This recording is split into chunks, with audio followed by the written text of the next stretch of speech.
Dan was like, I was confused when this wasn't on Yeah. Good to see you. New place, new. Oh, I gotta pop chat out otherwise.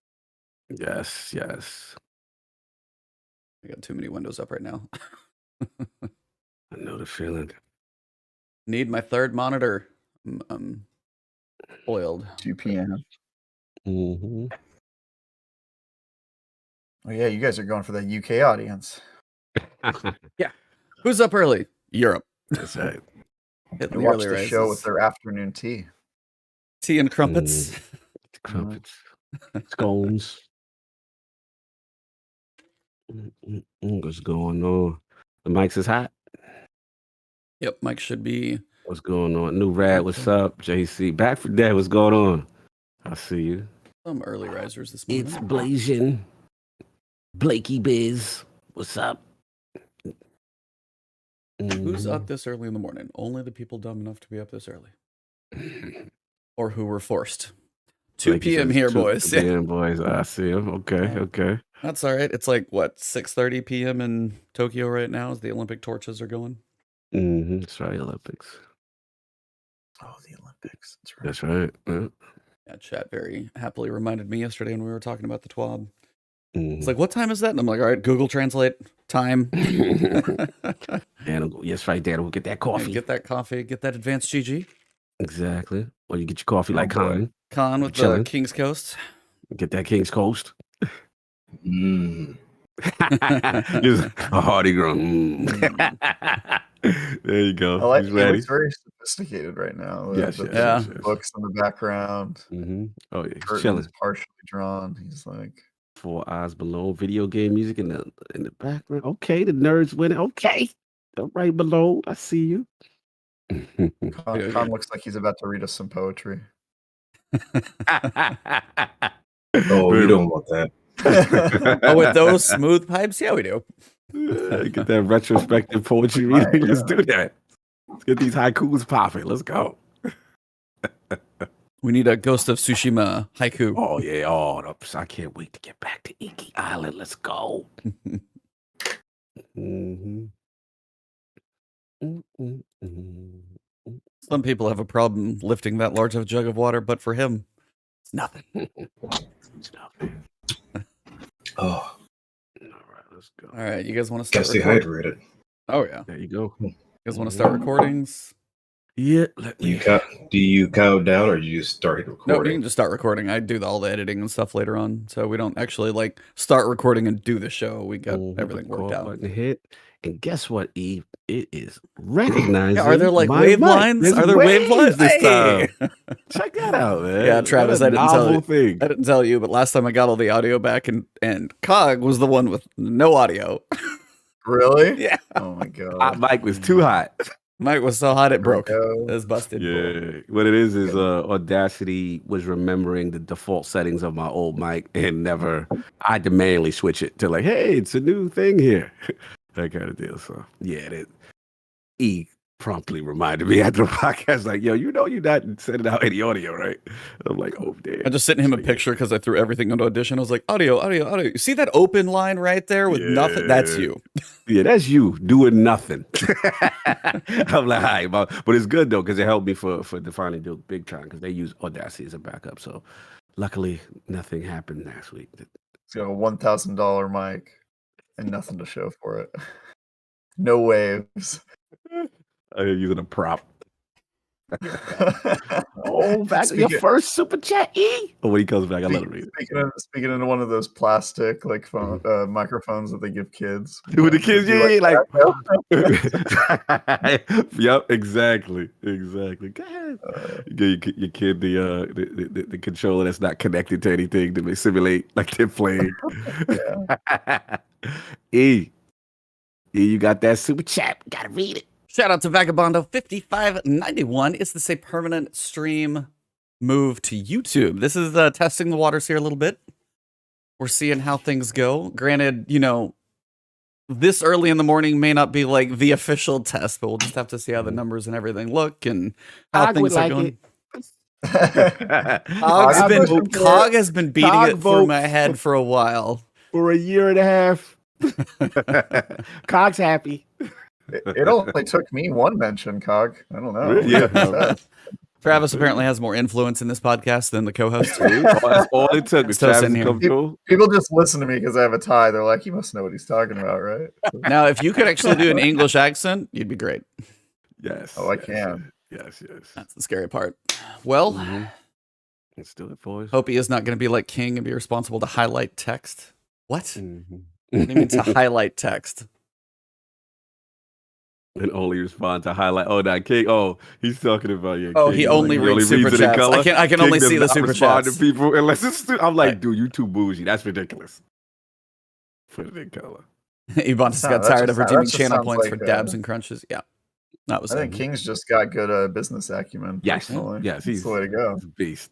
He's on Marketing it. beast. He's almost as sharp as those Cutco knives he's shilling. Travis a beast. Oh, You want it. beautiful. You want it.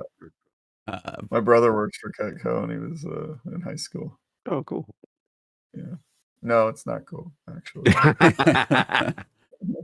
Walking around selling knives. What are you doing? Door-to-door sales. We don't do that anymore. But we do. Yeah. No doubt. Well, Khan, do you need the link for chat? Where'd you find it? For YouTube chat? Yep. Oh no, I'm already there. Oh, sweet. Nice, the man. I was like, I Who will do you think definitely got say, him on like, 55 not to 91 throw is? other guests under the bus, but like, I had asked you, like, hey, you want to fill out a form? I swear I went to the bathroom and it was done when I got back. Yeah, no, he was in his bag. You we, got were a, like- we got a lot to talk about with that too. Yeah, for Yeah. sure. All right. I mean, if it don't get done now, it ain't getting done. I mean, I appreciate it. Makes my life so much easier to be like, hey, you want to? It's already done. What? That's fantastic. Low. I'm not used to this. I know. Sometimes I'm like, I'm like, hello? Have you Yeah, have you like done the form yet? Day Hello? 3. Yeah, like day. Yeah. We've had that. I'm like, I'm trying to be nice producer guy. It's like, did the link work? Are we good? Mm-hmm. All right. Well, It took me hours my first time I was on the show, but I wrote like my manifesto. That's my recollection. yeah, It was just we've had some detailed ones. Yes. Han is succinct though. He got a lot of information across in a short time. He's good. So Mm-hmm. Khan's efficient. That's what he's all about. No doubt. Well, shall we silence on the set and get this ball rolling? Yeah. Actually, before we do that, What's up? Can you drop the link one more time in the Discord chat Yes. to his doc? Sure. I'm like, I'm not as quick at getting to my own link. 1 Yeah, we got second. it.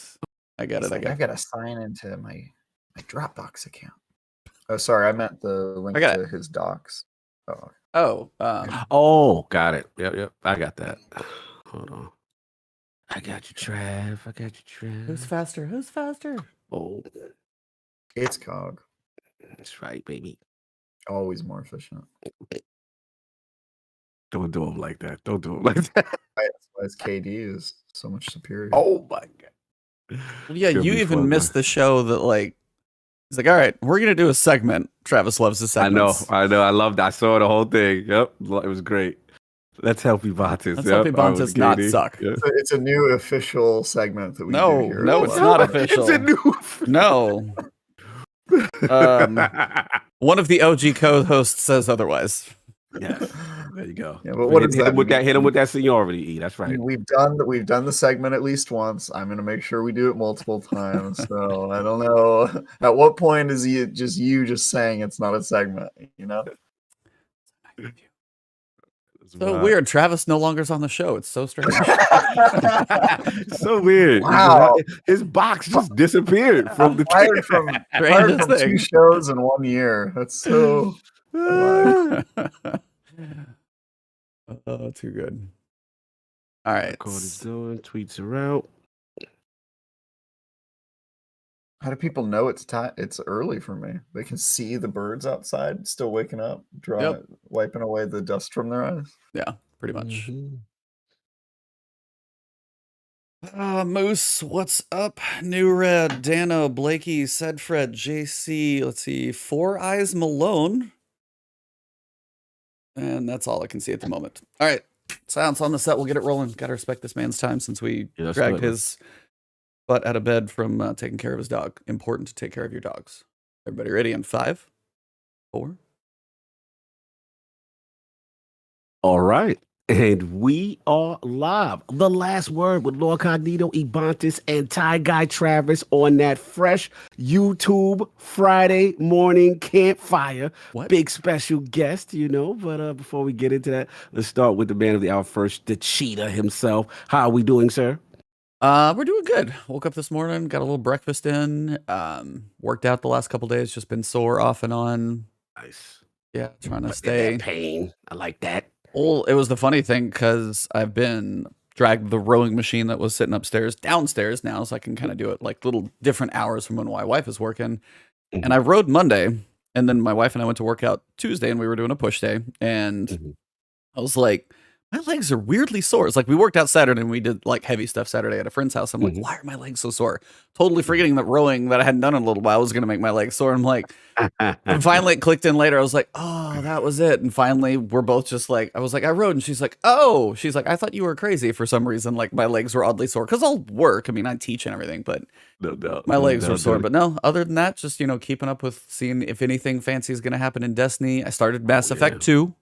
All right. Yes, I saw the link. I was very impressed. Yep. So Yes. Mass Effect 2 has begun. Nice, nice. Goat talk. Let's get it. Yeah. Mhm. So Must we're feel good, huh? I'm about 6 hours in, so not that far.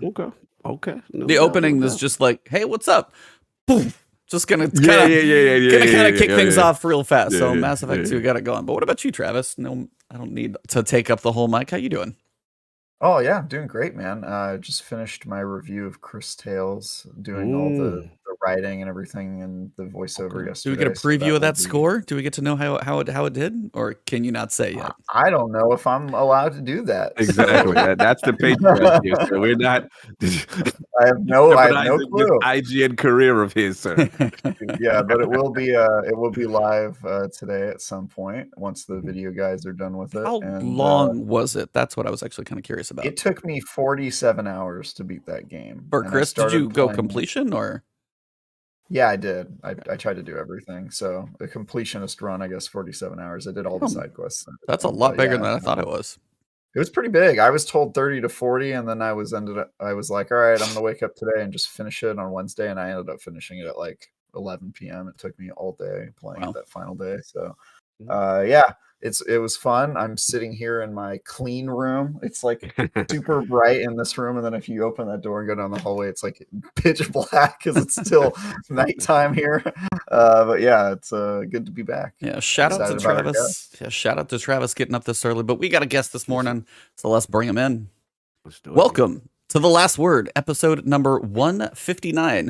Solstice is still in its holding pattern. Season 15 can't get here soon enough. And sadly, once again, some people need to be reminded to treat each other with decency. It's not a hard concept. Just be respectful to each other. This week, we are joined by one of the nicest guys you really don't want to piss off. I've met him in person. I was just glad to get my hand back. An old school gamer like many of us who played classic beat 'em ups on NES and has a ninja inside him just like Cognito. No, for real. This man took the fun of beating people up on screen and harnessed that energy to become a true master of martial arts. He also decided to master another art form. Graphic design has been helping content creators for years now as well. So let's welcome a man who could deadlift a small car, could fill a whole room with his martial arts trophies, and another with the books that he's read. And it's all while his body is working against him, so props to that.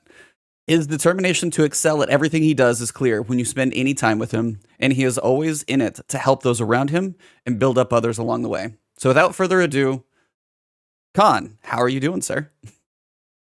I am it's never been introduced like that before. So that should be the copyright of my website. I'm doing well. I'm awake. So that's well. He is awake. Thanks for Official. having me. Oh, dude, we were so happy to have you. No, I met you a couple years ago at Guardian Con with me and millions of other people who passed by the booths. But no, it's like you have been in the Destiny community for a while and just, yeah, you've done so much quality work. And you mentioned a piece that was really cool at that Destiny Con that we met, your GCX. I can't not call it Destiny Con, but at GCX and everything. I know. It's funny, E, because I was looking back at that GCX and I was, just running around with the camera, and it was right before I bumped into you. I literally have Khan on tape Like I went to his booth. I'm like, oh God, what's going on? He shook my hand, whatever, whatever. And it's funny now just seeing things come full circle. He's at the campfire with us, man. So this is pretty cool, man. But yeah, we got to talk. So we got to get into this game in history first, if you don't mind, E. No. I knew you were gonna jump on this one, so I figured I'd try and tee it up for you. Because I was checking things out, and Khan was speaking to the gaming ninja soul here. You know what I mean? He has some specific choices that I wanted to talk about. Obviously, you know, I'm Lord Cognito, the gaming ninja. My namesake is based off that. Shinobi's one of my favorite games. But the man also had Ninja Gaiden, but I gotta give him props on 2 games that I haven't seen mentioned in a while. One, Ticuu, which in my opinion is true ninja stealth, like the true representation of it in video game form. And then the second one was a little gem for Sega heads, which was Shenmue. So I got to talk to you about those 2, man. Tell me about those in your gaming history. Oh man, the first time my buddy showed me Ticuu Stealth Assassins, I was like, oh man, that's pretty cool. I like that. I was like, but I kept getting beat up in the first time I played it. I was like, I gotta actually sneak up on these guys. And you know, that led to me like getting really into the game and like sneaking up behind people. And then I think they released a couple like subsequent sequels on PS2. And my favorite ones were they released the masseuse called Ticuu. Ooh. He had the massage needles. He was like an acupuncturist. Yes. He was a straight up bald dude. He was kind of jacked. Looks like me now, actually, except no beard. He But manifested. he would like reach up behind you, and they would use X-rays when he killed. He was the only person with X-ray kills. You just see his hands go inside my rib cage, and then all their ribs would break at the same time. Yes. I'm like, It was Mortal this Kombat is the before it best was Mortal game Kombat. ever. Yes. Actually, I think it might have been. I don't know. I'm not sure if the X-rays came out before or after, but that like cinched the nail for me. But I've loved that series ever since. Until like it's, I think they had the last one they released was like you could be any ninja, and it wasn't as fun. Yeah. Like I the think stuff they they even had like released, a co-op one at one point. I'm gonna say Xbox Yeah. 360. Then it kind of faded off, but salute on you with that. Yeah, man. Because again, you nailed it. Like at that point, ninja games were kind of always like very fast, actiony. But I never really thought they captured the essence of the ninja, which is stealth, sneak around, deception, use the little rice trails, and doing things to get people off their beaten path, and sneak behind them, get some little cinematic kind of thing. So salute to you on that. And I gotta follow up again with that Shenmue. Talk to me about that. Why was Shenmue on that list? Because Shenmue was important to me, but I want to know why it's important to you. Oh man, when I first got Dreamcast and I saw the trailer for Shenmue, I was like, this game looks amazing. It was so ahead of its time graphically, story driven wise. Yes. If you would have just play it now, like it's like you look at it like, oh yeah, when this game came out, you know, PS3. No, this came out before the PS2. This thing was so ahead of its time in the story. That like everything was voiced. All the characters were voiced. Yeah. So you used to playing Morrowind and all those other RPGs. They were like, oh, you got to read the text. Well, let's see one line, read the text. This is like almost every single line of dialogue in the game was voiced by a character. And it was one of the games that had video games inside of a video game, which was kind of meta. Yes. So you go to an arcade and like play like old school Sega games inside the arcade, and you play like gotcha games, like dropping in some quarters. It was the game that made me say on that day for like a whole 2 years after playing that game. Because every time he would interview somebody, he'd be like, on that day, and like, because his dad got killed in the game, so Yeah. he's trying to figure out who killed him. And part 2, it was a game. What about 3? was Did a either of game. you guys ever play 3? Yeah, I have it. Is that like a I sad? waited for it to come out, but I couldn't get. I forgot what happened in part 2, so I didn't pick it back up. Yeah, you know what it was, E? All right, this is gonna hurt because it's like everything Khan is dropping is pure knowledge, right? It's from the original Shenmue was so ahead of its time, right? Graphically, and like you said, the NPCs. I mean, you even had to get a job in the game and wake up and go to sleep. It was really doing things in the open world space. And graphically, I think it was using like AM2's engine with Virtual Fighters, which was amazing at the time. What has happened since then is I love you because I used to go. I love you. So Yu Suzuki got me in the game, so I'm going to be respectful as I possibly can. However, 3 to me feels like That's just a gaming fancy has title. kind of passed him by a bit. You know what I'm saying? That I feel like it just hasn't caught up to what's going on now. And it was funded by PlayStation, to kind of help them get across the finish line. So that's all I will say to it. But yeah, it's for the nostalgic heads. Yes, they will love it. But to anyone new to the series, they're gonna be like, okay, this is kind of clunky, a little antiquated with certain things. But I always love the martial arts influence and then the fighting systems and things that they put inside of it. So yeah, but that's pretty much what if you find Shenmue boring, you should still thank it and respect it for giving us Yakuza, because I don't. Oh, think for sure. that That's just agreed. Yeah. That's the 'Cause they- spiritual successor to what Shenmue should be. Perfect analogy, Travis. I agree. Travis, got a question for him? Travis, what you got for the con? Oh yeah, I was going to ask. So now that we know how you got into gaming, obviously the community in Destiny knows you for art. So could you tell us a little bit about how you got into your artwork that you're now known for? Oh, that's an easy question to answer because it's not that long ago.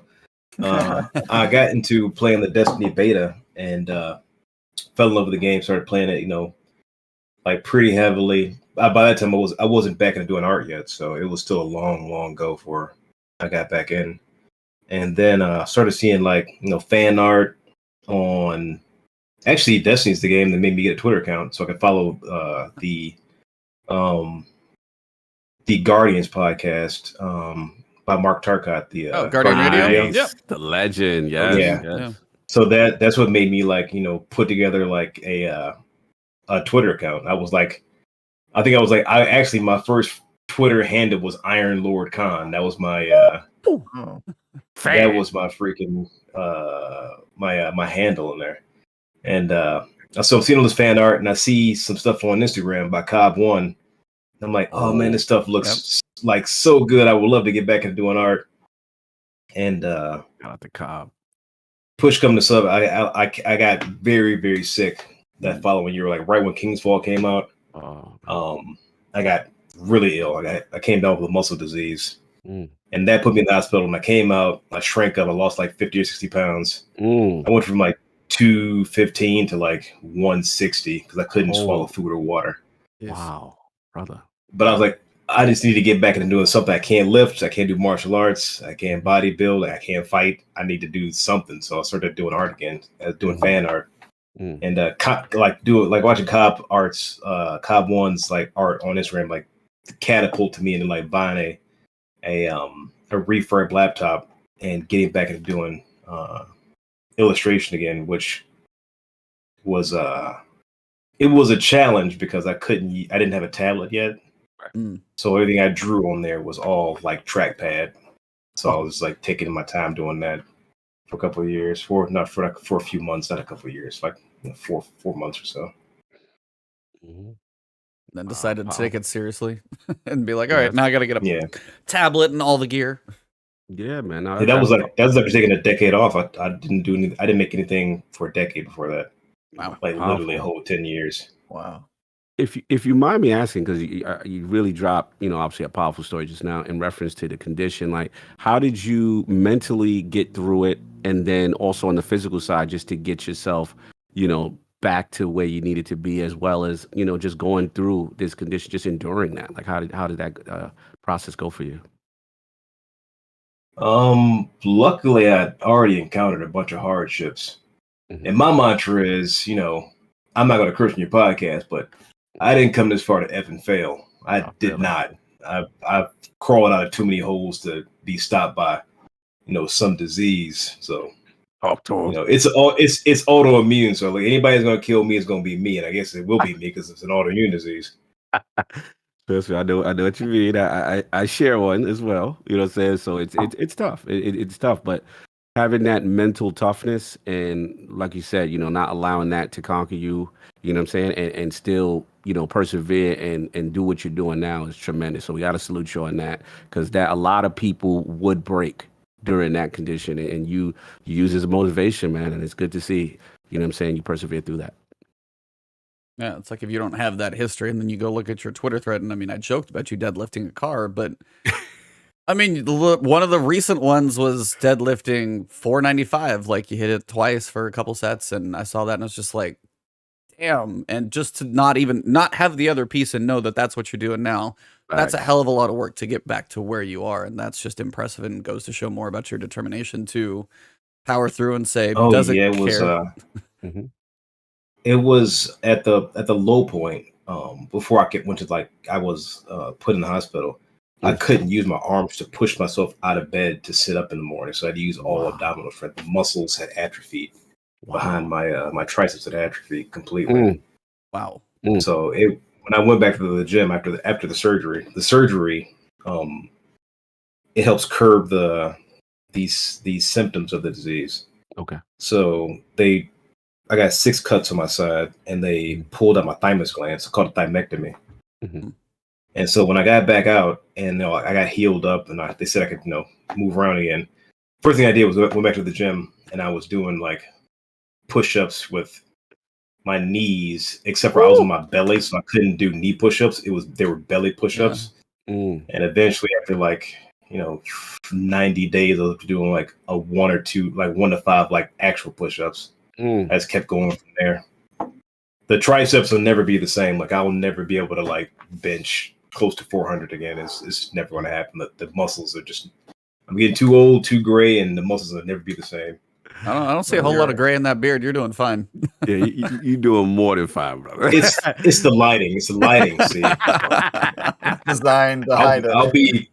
I'll be 39 this year. This is all. You're lighting. meshing right between Cog and I. You're between us both, so you're good. Talk. Yeah. That's what I want to hear. Yes. Anybody who throws NES in there, I'm like, yep, you're about our age, because I'm 38 and I just turned. So I was like, we're right with you.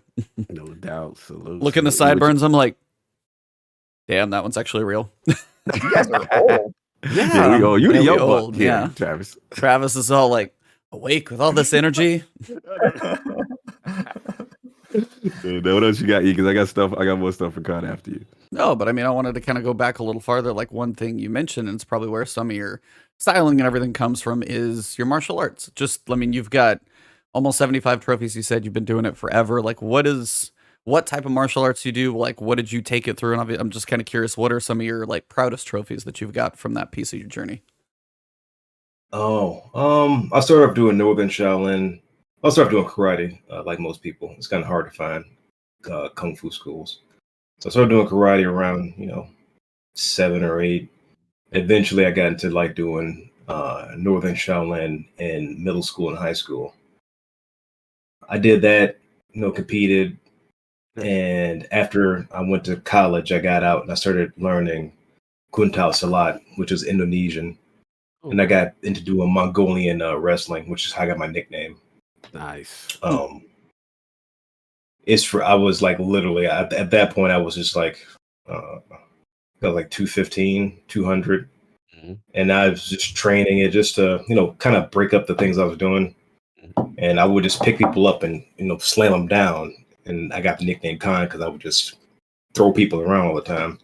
But I would need technique. Well, I didn't get the technique down for a bit because it's very subtle. Yeah, just brute strength. And like, geez, man, you need to relax. I'm like, I am relaxed.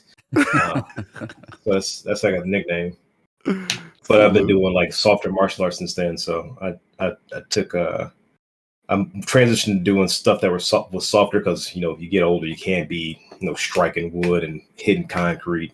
Yeah, it really wears down on your body after a while. So I started doing chin style Tai Chi and Bagua Zhang just to ease it out because I was already powerlifting on top of doing like extra hard stuff in your body is bad for your joints. So a little bit softer stuff, better for my knees, elbows. Yes, it keeps me from everything seizing up and the arthritis taking over. Trust me, I know about that. Keeps the joints fluid. Us 40-something know about that.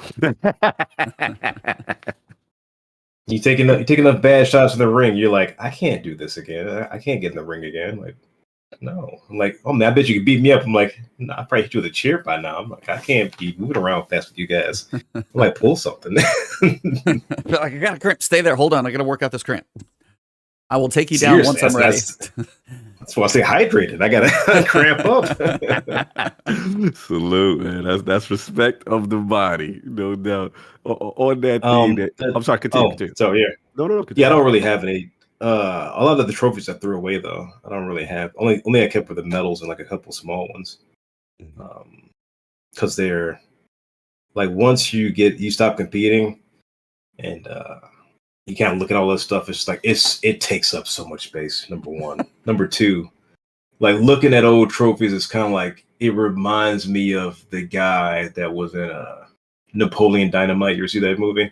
Yeah. It's like I was like his uncle or something. Like I bet back in my day I could throw a football over that mountain. I was like, I don't want to be that guy. I don't want to be that guy. Yeah. Back in my day, I earned all these trophies. And you're like, what can you do now? I eat donuts and stuff. I don't. It's the trophies. They serve a purpose when you're that age. When you're going through the things, it's like, oh, this is fun. Now I'm like, I can tell people I have them. It's not important to show. Yeah. Like a bunch of like mess. That's a bunch of like plastic and wood that it served its purpose, but it's living in the past, living on your past accomplishments don't really propel you forward. So I expel all that junk. I'm the same way, Con. You win those trophies so that other people can't have them. That's really it. Doesn't matter what happens to them once you get them. It's just as long as they can't have them, it's good. No doubt. Actually, I gave a good amount of more weight too. Yeah, I gave a bunch of weight to my students. Like, you guys will take these. Salute, man. Let's keep this martial arts theme for a little bit. So one thing I respect is those Woo Wednesdays. I'm feeling that, and I also saw some run short flicks, sir. So we got to talk about that. Big fan of that era, that genre. So I just need real quick some favorites, because this is speaking to me now. I'm the guy who used to buy these flicks and really like 5 Deadly Venoms and all this good stuff. So talk to me, Carl. Woo Wednesdays and the Run Short. Give me some top films for you. Oh, top. Probably number one film that got me into like, I was like, I have to take a Kung Fu class. Let's go. Was I got Shaolin versus Wu-Tang on VHS. And I was like, I've got to learn Shaolin Kung Fu now. And so that basically propelled me into that. So that's probably like my gateway drug was Gordon Liu. Gordon Liu, baby. Let's go. Educate. It's a hole to fall down. Like it's definitely I've probably seen like almost the entire like Shaw Brothers like catalog at this point, or own half of it. So this isn't the second one probably is like Kid with the Golden Arm. Oh, that's a classic. Yes, let's go. Okay, he's speaking my language. I got to get King in here. Lo Mung was like he's my hero. Okay, he's one of the reasons I started lifting so much. I was like, okay, like the guy who he plays the Toad and yes, 5 Deadly Venoms. 5 Deadly Venoms, the Toad, big boy. My buddy was like, "Why do you like that guy so much? He's the guy that always dies first." I'm like, "Yeah, but he's such a badass though." And that power with the impenetrable. Oh, this is fine. Continue. This is my Star Wars, Travis. That's fair. Everyone says I've never get to speak to anyone who speaks this language. Continue. Everyone that says it like 5 Deadly Venoms, I'm like, hey, yeah, 5 Deadly Venoms is good. It's a classic, but the one that is above that for me is Crippled Avengers. Like that movie, the entire 5 Deadly Squad is in the movie, except for they don't have like the powers they did in the other movie. They all get injured by a guy who has no arms. He's a guy who has no arms. He has metal arms, and all these guys are like this guy blinds them. He like breaks their legs. He like crushed their windpipe. He like breaks their skulls, and then they go and get this master. And this guy who they turn the guy blind, he becomes like a master of like with a staff at being blind. Another guy, he gets iron legs. He chops this guy's legs off. He gets iron legs. They all get these like these. They rise up from this catastrophic event. They didn't know kung fu. Exactly. Get destroyed. They come back and just wreck shop over the entire like evil gang. I'm like, this is like, if that's not motivation, if you're like having some health issues, I don't know what is. Good point. Yeah, man. You named some fire ones, man. Like, yeah, I was watching a couple of your streams and I saw them playing in the back, and then you had the Woo, the match. I see some Meth, some Ray going on, so it was a vibe. And for people of my generation, that's why Wu-Tang actually means a lot, because shout out to RZA, who was the DJ. He implemented a lot of these Shaw Brothers, these famous film influences in the hip hop. So it was a nice, this unique marriage, you know what I'm saying, of hip hop, the kung fu flicks and all that stuff. But shout out to Griff Blaze in the chat. He said, Wu-Tang, y'all old like me. Yes, we old talking right now. But it's respect, man. And that's why people, I think that's another reason why, besides the fact that the lyricists of Wu were just amazing, that's another reason why I think the group has transcended, because of that implementation of those Shaw flicks and classic kung fu films. So salute. Travis, what you got? Because I would take up over this whole segment, and I want to be rude. No, that's amazing. Yeah, I thought we'd maybe get into some Destiny now. Yeah. Oh yeah, there's a game, right? Isn't this that game we play? That game we play. Yeah, I obviously I heard your origin story of coming back from defeat and going to that gym and lifting and all that, and you sound like you have the spirit of a Titan within you. Although I know you're a hunter main, which is controversial to this group, since none of us are hunters. But slander. Yeah, tell us a little bit about your Destiny history, where you started with it, how you settled on becoming a hunter, even though clearly you're a Titan, that sort of stuff. Give it to us. Oh man, so I saw when Destiny came out, when Destiny the beta came out. It was shortly after I had a breakup of about, they were together for like a decade or so. I do things for a long time before things fall apart, apparently. So it was like a decade. He's committed. And then, I had my roommate move. I had a roommate move in. It was like he started watching like One Piece from the beginning, and I was like, "Oh yeah, I'll start." I think I'll start doing something else besides sitting down here and watch One Piece. So I think the beta dropped the exact same time. And I got into it, and I was like, Hunter, Titan, Warlock, and I had all three classes when I started out. I was like, oh man, Hunters. I really, really like Hunters. And I might look like a Titan, but I don't like to run into things full speed. It's not smart. As somebody that's been in the ring and been hit, yeah, you can res in the game. You can't res your kneecap if you get, broken off. So I play around corners. I don't. It's not. It looks like it's fun until you get smacked in the face. So I try not to.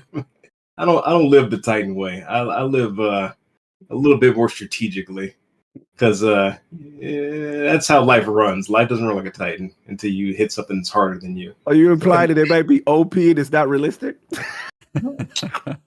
I mean, OP is fun in the game. It is. But if you're going to identify with the class, I was like, triple jump, that's the old school triple jump, from most video, double jump from Mario and stuff like that. I like double jump. And Titans were farting around, or whatever that was. Keep this Titan slander continuing, please. I don't know. It was not. It's fun to play. It was fun to play all three classes in D1 when I had the time. But I definitely was a Golden Gun main in D1 because it took some skill. You know what skill is? Titans? Probably not. Anyway. Travis gonna have so much smoke for you when you finish. Continue. That hitbox on Golden Gun's about that big. You have to aim and shoot things in Destiny 1. I don't know. If you slam, I remember the exact day that they added hammers to D1, and I was playing hammers, and I was throwing hammers, and it was killing so many people, and I was missing the hammers. I was like, that guy definitely should have died. Nope. I was like, I had 30 kills this game, and I died twice. This is not correct, because I'm not even trying. Really? So, hammers were broken when they come out, but they were still fun. They were fun. Yeah, but it was wrong. Oh yeah, they got some things that are fun are just wrong. Yeah. So, oh my God. Whenever I play on Titan, I'm like, I can get a lot more kills, but it doesn't feel as satisfying. It does not feel as satisfying. It's like actually like jumping through the air and just having that golden gun pop off and knowing you have zero armor. Just zero armor. You pop that super, you are gonna die. You are gonna die immediately. You jump up and pop it, you go and drop all three guys. You're like, I am a god. If you do it with the Titan, you're like, this is supposed to happen. I'm supposed to kill the entire team. This is how this goes. I cannot be stopped. I'm too fast, and too strong, and too much armor. Interesting. So that's why it's not as satisfying to kill people with Titan. It might feel visceral. Khan wants to earn but not his skilled. skills. Khan wants to earn what he gets. Travis, do you want to defend your class, sir? I mean, he's saying all the right things, that we get more kills, that we're stronger, and that we're all around better. So I don't really have any problems with what he's saying, except for, I disagree that it takes skills to get killed with Golden Gun. I mean, anybody can shoot 1v1 me, but it's just... I play a Defender Titan, so my perspective is completely different. I'm all about, dropping that bubble in the center of the map and killing you all with a shotgun. So that was my D1 experience. Oh, your fun police vibe. I got you. Yeah. Who walks towards the bubble in PvP? You'd be surprised. Yeah. I'm like, oh man, they gotta pop the bubble. I guess I'll go take the zone. Yeah, it's like that's what you should do, but there's always somebody's like, I can totally beat him. I can beat him. I pop it on the zone, man. Pop it on the zone. Oh, okay, yo. Capture, you pop it right on the zone. Oh, there's 3 zones. I just walk away until it's over. No, he's not going anywhere. He's stuck in place. To each point, I have seen a lot of people going in to challenge Titans. I watch it every time. I'm like, this is going to end poorly. This is going to end so poorly. When I played Bubble Titan, I didn't play DFP way, but I would just because I didn't run shotgun. I was like people running up. I just punched to death. Yeah. I'm like, why are you just you could have just walked away. Mm-hmm. You could have walked away, and now you dead. Remember that old D1 map with the bridge in the middle? And it was like a old Russia map with the bridge in the middle, and that's where the B was. I remember on that map when we play Control, the B was right there in the bridge. I would just pop my bubble and then sit there with a sniper and just peek out of the bubble and just snipe people around the map. And none of them would come to me because they see there's this giant bubble right on the bridge. But it was like, all right, well, I can see everyone from here. I'm just going to start popping heads.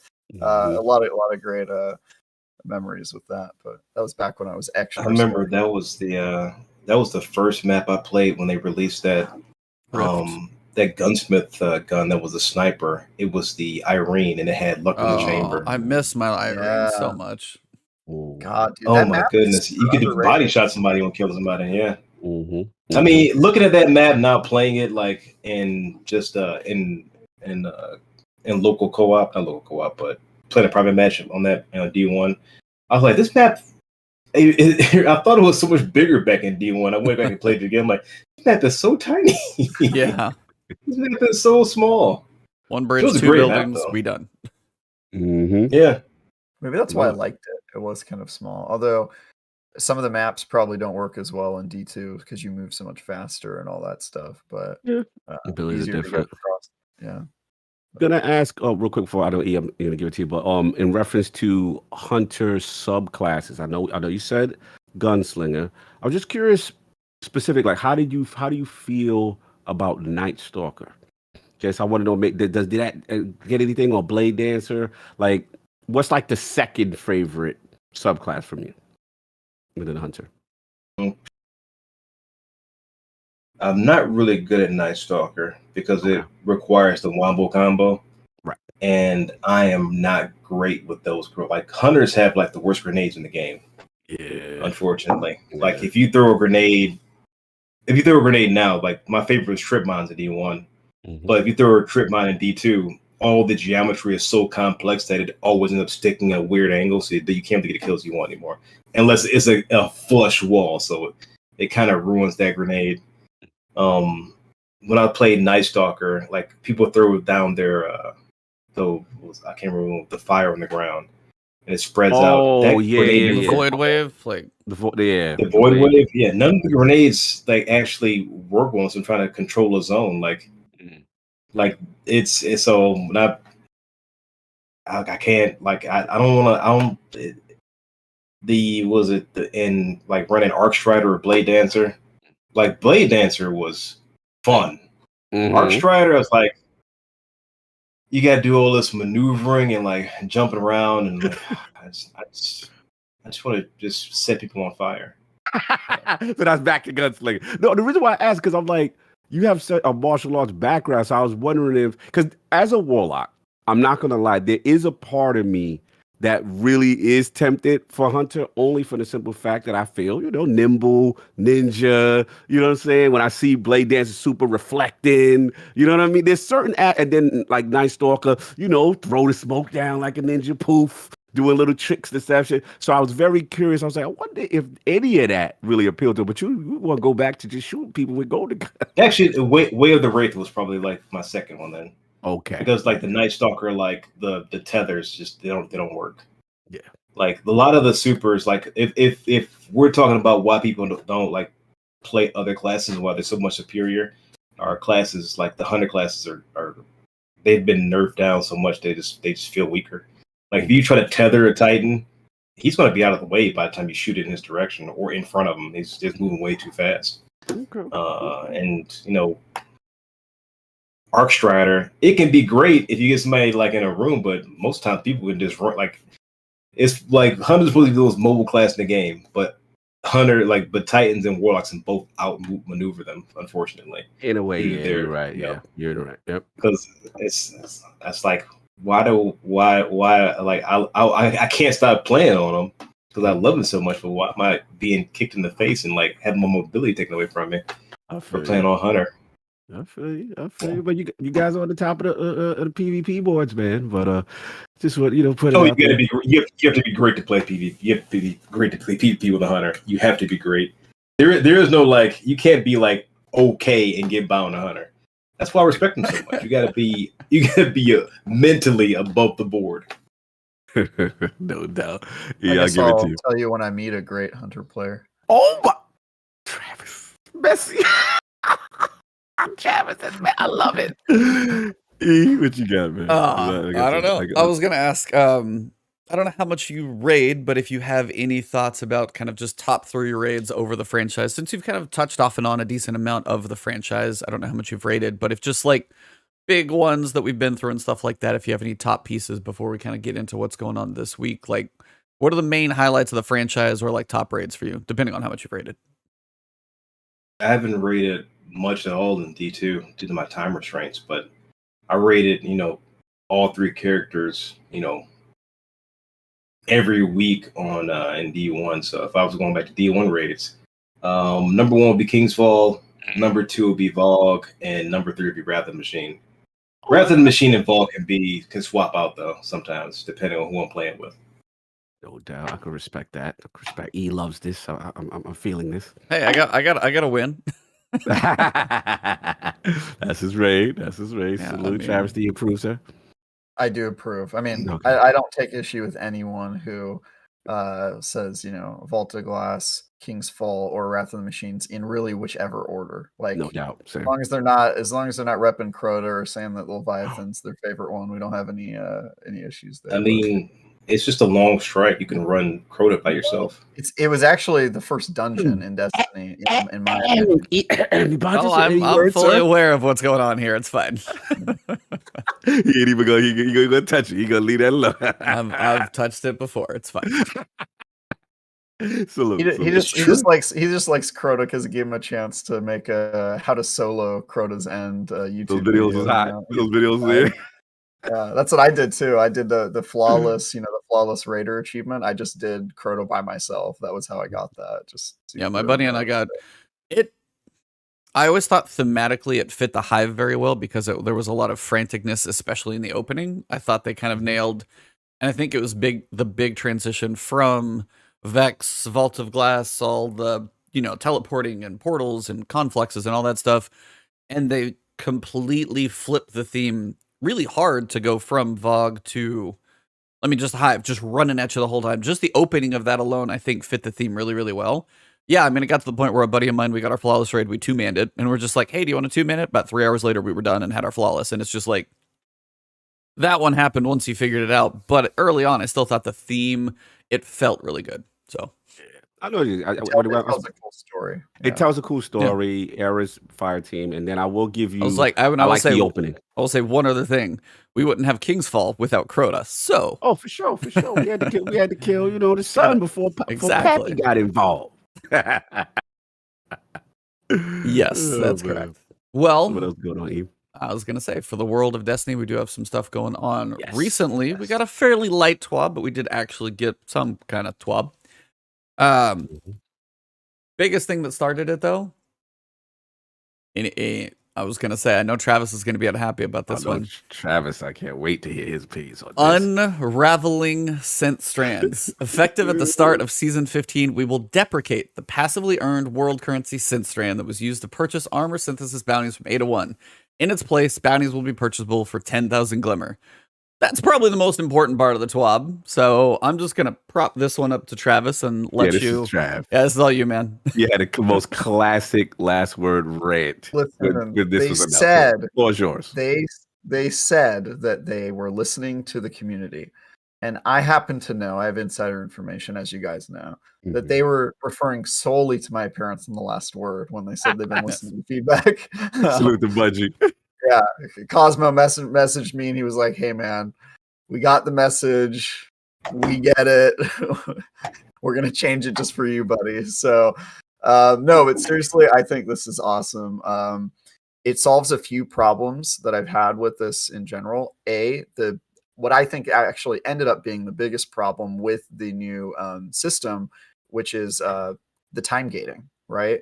There was people discovered that there was that time gating where you actually had to be playing Destiny for like 10 hours to get 100 synth strands, and then that converted it to a bounty. So this solves that. I think that's a big one to get off of the list. And then they also mentioned in there, we're getting rid of one of the currencies, so you have more space for other currencies, which, like, does Destiny have way too many currencies? Yes. Is 4 currencies still too many for Transmog?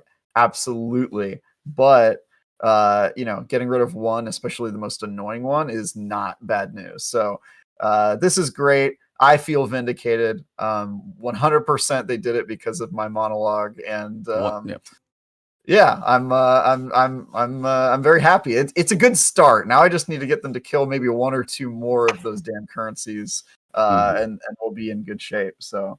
But yeah, I think this is a great. They did it faster than I thought they were going to do. They didn't even let the full season run. So hats off to them. Apparently, their thing is test stuff for a season, then roll it back out. Because sunsetting, 3 months. This one, 3 months. But actually, I wanted to ask on a kind of a different take on this one. Transmog and kind of the Eververse as well for Khan. As an artist, all the work that you put in, I mean, obviously it's fair to pay artists for their time and things of that nature. It's like I've had people come and be like, "Hey, are you looking for any work?" And I ask them the price. I'm like, I don't want to do you injustice, so it's like it's better for me not to do anything right now. I'm not gonna ask for a deal. I always feel awful doing that. Please pay an artist for their time. They're always worth it. Trust me. But that being said, what are your thoughts about just the way the Eververse seems to encroach, and everybody's, sometimes it's like, hey, we wish the cosmetics were outside of Eververse and more earnable in the game versus, how their business model and stuff like that. I was just kind of curious your thoughts on Eververse, and just as an artist perspective, what that kind of how it all rings to you. I'm curious. I hadn't had to invest any actual money into my transmog, because I only have one look. I only transmog one set of armor. I don't have a bunch of different looks. When it comes to Eververse, I'm like, it's not really changing the game. It's just their cosmetics. And if I really, really want something, I'll buy it. If I don't, I just let it pass. There's not many things I see like I need to have all of these things. Like in D1, I was a completionist because I had time and I was healing. Now I'm like, you want to run a raid? I'm like, I don't have time to run a raid. How about I just play PvP for 5 hours? That's raid time. I didn't ask you for your opinion. Now you won Travis back. You're good. That's perfect. There we go. Yeah, it's I mean, you don't need to have those things. They don't make or break the game. And when Transmog came out, oh, that's exciting. And now I got all this. I've got every bounty I've ever run. I've got all this Synstrand and stuff and cord all piled up to the ceiling. So I've transmog, literally all the blue, the blue armor I wanted to wear, and nothing else. So it all depends on how much you need to, how into dressing up your guardian is. I'm just like, If I want it, I want it. I mean, if you're funding the game. I mean, if I have all these extras on my website you can buy, and you don't need to have them, but it helps fund the cause of my business, and it helps fund like all the stuff I do for myself, and everything else I do with my my time. Why not? You don't need to have these things, but they're there.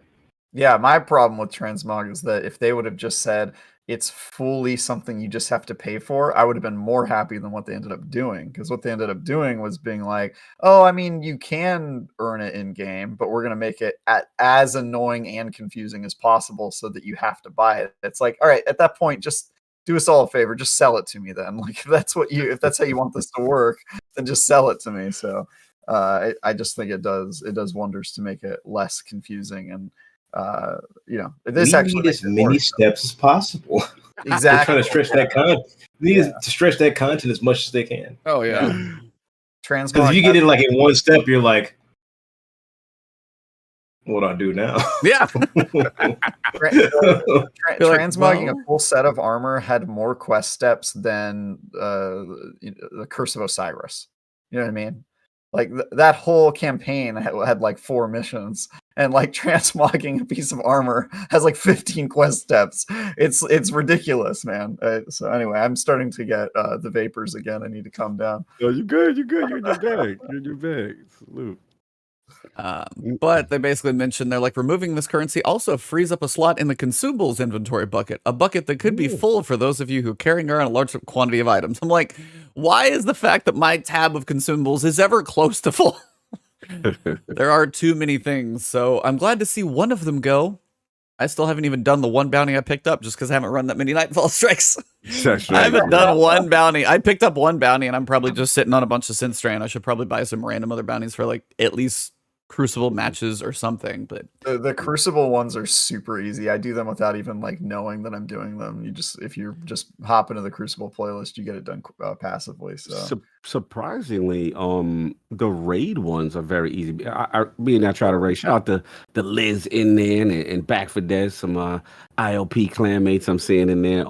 It's really good because a lot of it is like fire team based and just like shooting things with different elements and stuff like that.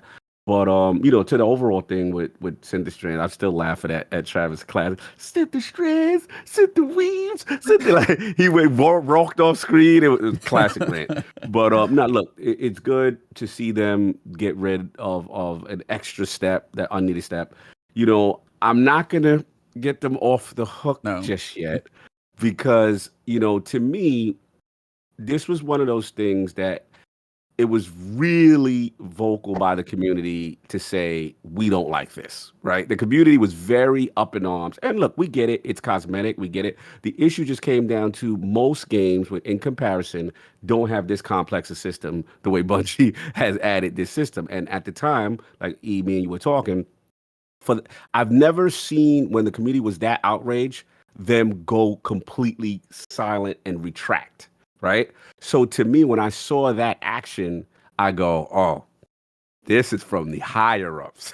this is from the businessmen of Bungie. That's like, look, you're going to have to figure out a way to monetize this if we want to keep the lights on, respectfully. You know what I'm saying? But at the end of the day, look, it's a business. I get it, kind of thing. So my prediction was they're really not going to roll much of this back. Right. So it's now, what is it, 3 months later, whatever. And it's like, oh, by the way, you know what, Synth Strand, we did realize that was a bit oppressive. So, we'll touch this one minute aspect of the thing and then go, okay, here's your victory. I think that's what it really is. I think at the end of the day, look, this is a business. They're not beholden to Activision, which we will get into later.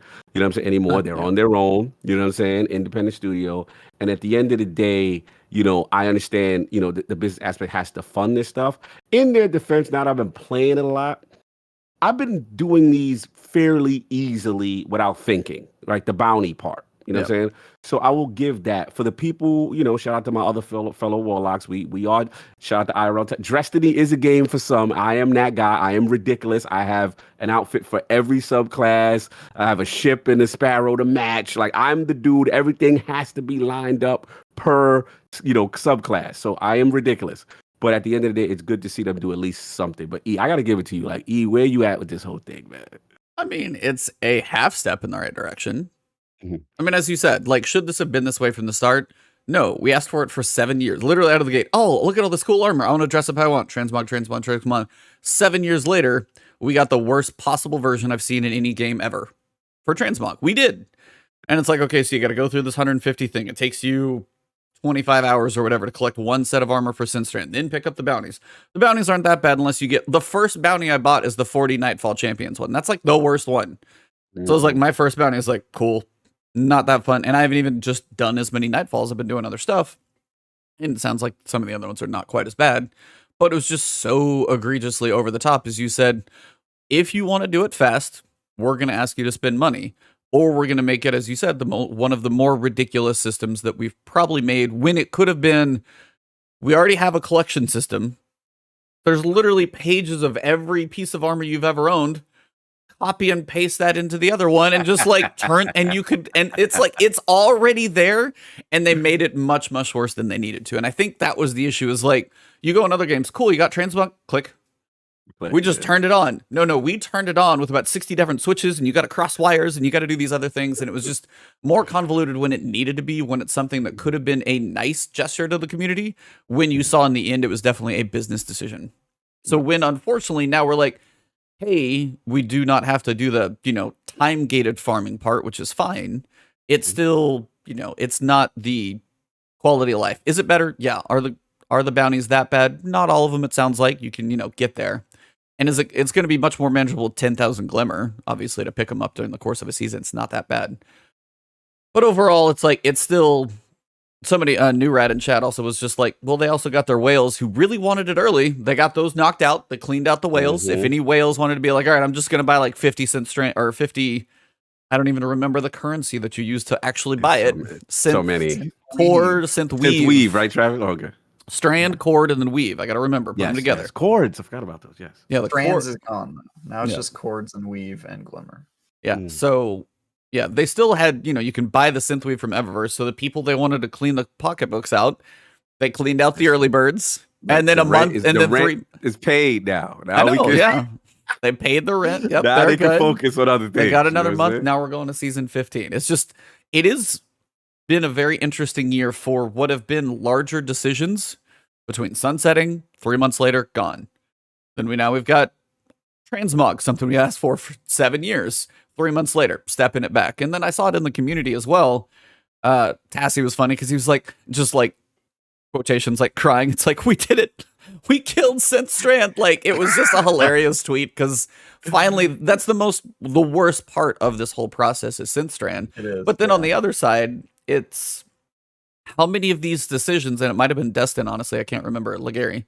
If it's not you, sorry, but it seemed fitting. It was the point of like, how many times are they going to come out with something? The community is like, hey, some of this is pretty terrible. Can we have some changes? And then 3 months later, hey, we're going to change this thing. Like they have to commit to it as opposed to just, actually taking some of the feedback. The community doesn't always know what they want or what they need for that matter. We don't always know. Sometimes we do get them right though. And this was definitely one of them. So it's good to see some change. Is it all the change that we'd hoped for? No, but it's the worst step out of there. So it's at least substantially better than it was. So I'll take that. Yeah, I'm willing to give them this one just because, they're kind of damned if they do, damned if they don't. Sometimes Bungie is, if they don't do anything, then people will go, oh, you're not listening to the community. You always say you're listening. And then if they do make a change, then the community's like, oh, wow, you just like kowtowed to the streamers who are asking you to bend your ways. So I'll give them this one. It's a step in the right direction, and it gets rid of the worst part of Transmog. Makes the process a little simpler. I will say one thing that I think they might end up taking away from this season is that the armor cap that they're putting in, which is 10 pieces per season. For this season, it was supposed to be double 20. I think the lesson they're gonna take from this is that oh, it's plenty. Nobody did their full allocation. Like, who here has gotten all 20 pieces of your earned transmog? Like, none of us, right? Like, I and we play the game more than most people, so I'm willing to bet that the percentage of people who got all 20 pieces is super small, and they're probably going to use that as a data point to be like, oh yeah, that 2 armor full armor sets limit, like nobody got the 10 pieces, so we can just leave that in place. But it's not representative, especially once you get rid of Synthstrand and it becomes about, you complete 10 bounties in one season and you're done. I'm hoping that that's not something that they take away from this, because that was my first thought was, I bet nobody got the armor like cap. I bet you it's just such a small percentage of the community. So that's one thing I'm worried about. Right. And last point I'll say before we move on, to Khan's point, the reason why I don't go super hard on this one, like at the end of the day, it is cosmetic. It does not affect gameplay. So in that respect, even though other games have systems that are way easier, I'm gonna be nice, because again, I do understand Bungie shill.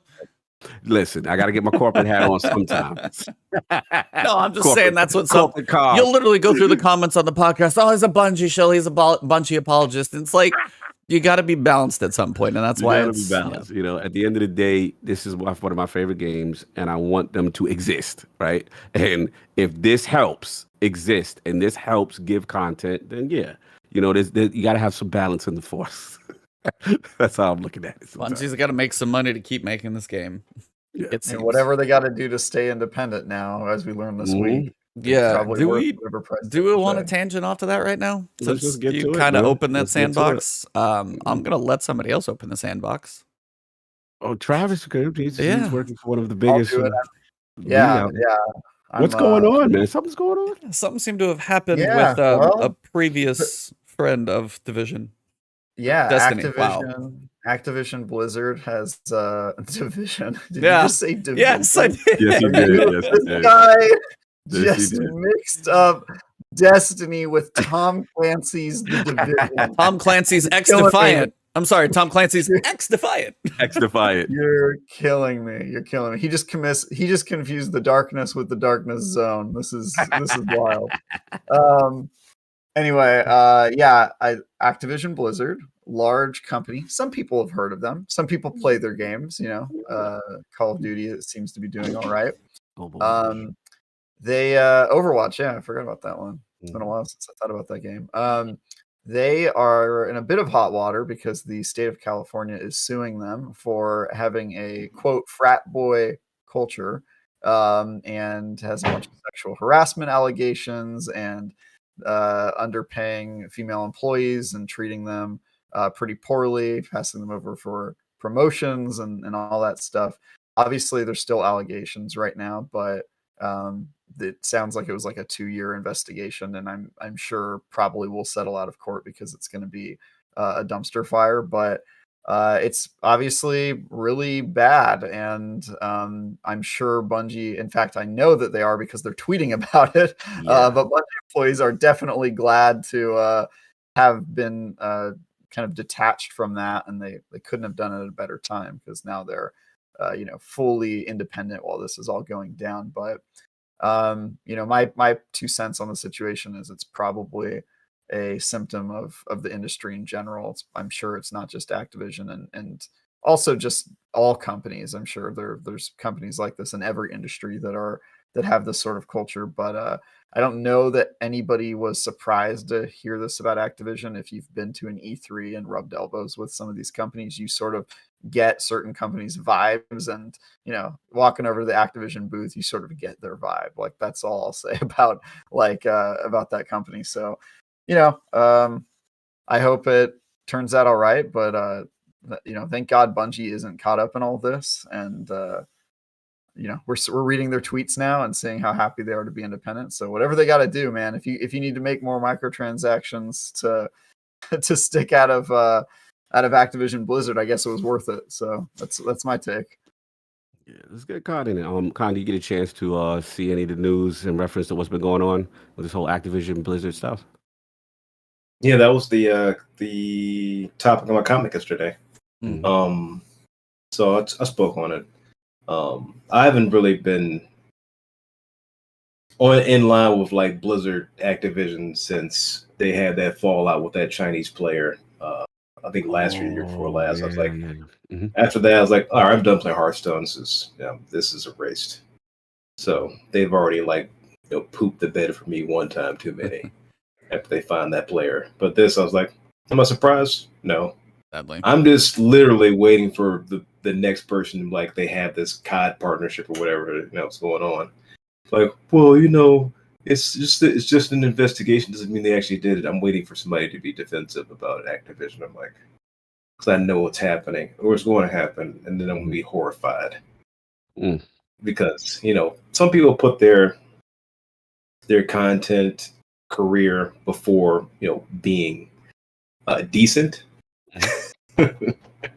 So that's something I'm wary of, is people super deep into Activision's pockets and invested in being defensive of a culture of such horrid things. So it's a thing that it's not just a symptom of corporation or corporate society or the gaming society. It's just it's a symptom of a sick code. It's just a sick society. It happens every place all the time. You just don't hear about it very often, unless somebody comes out and then you're like, that person's lying.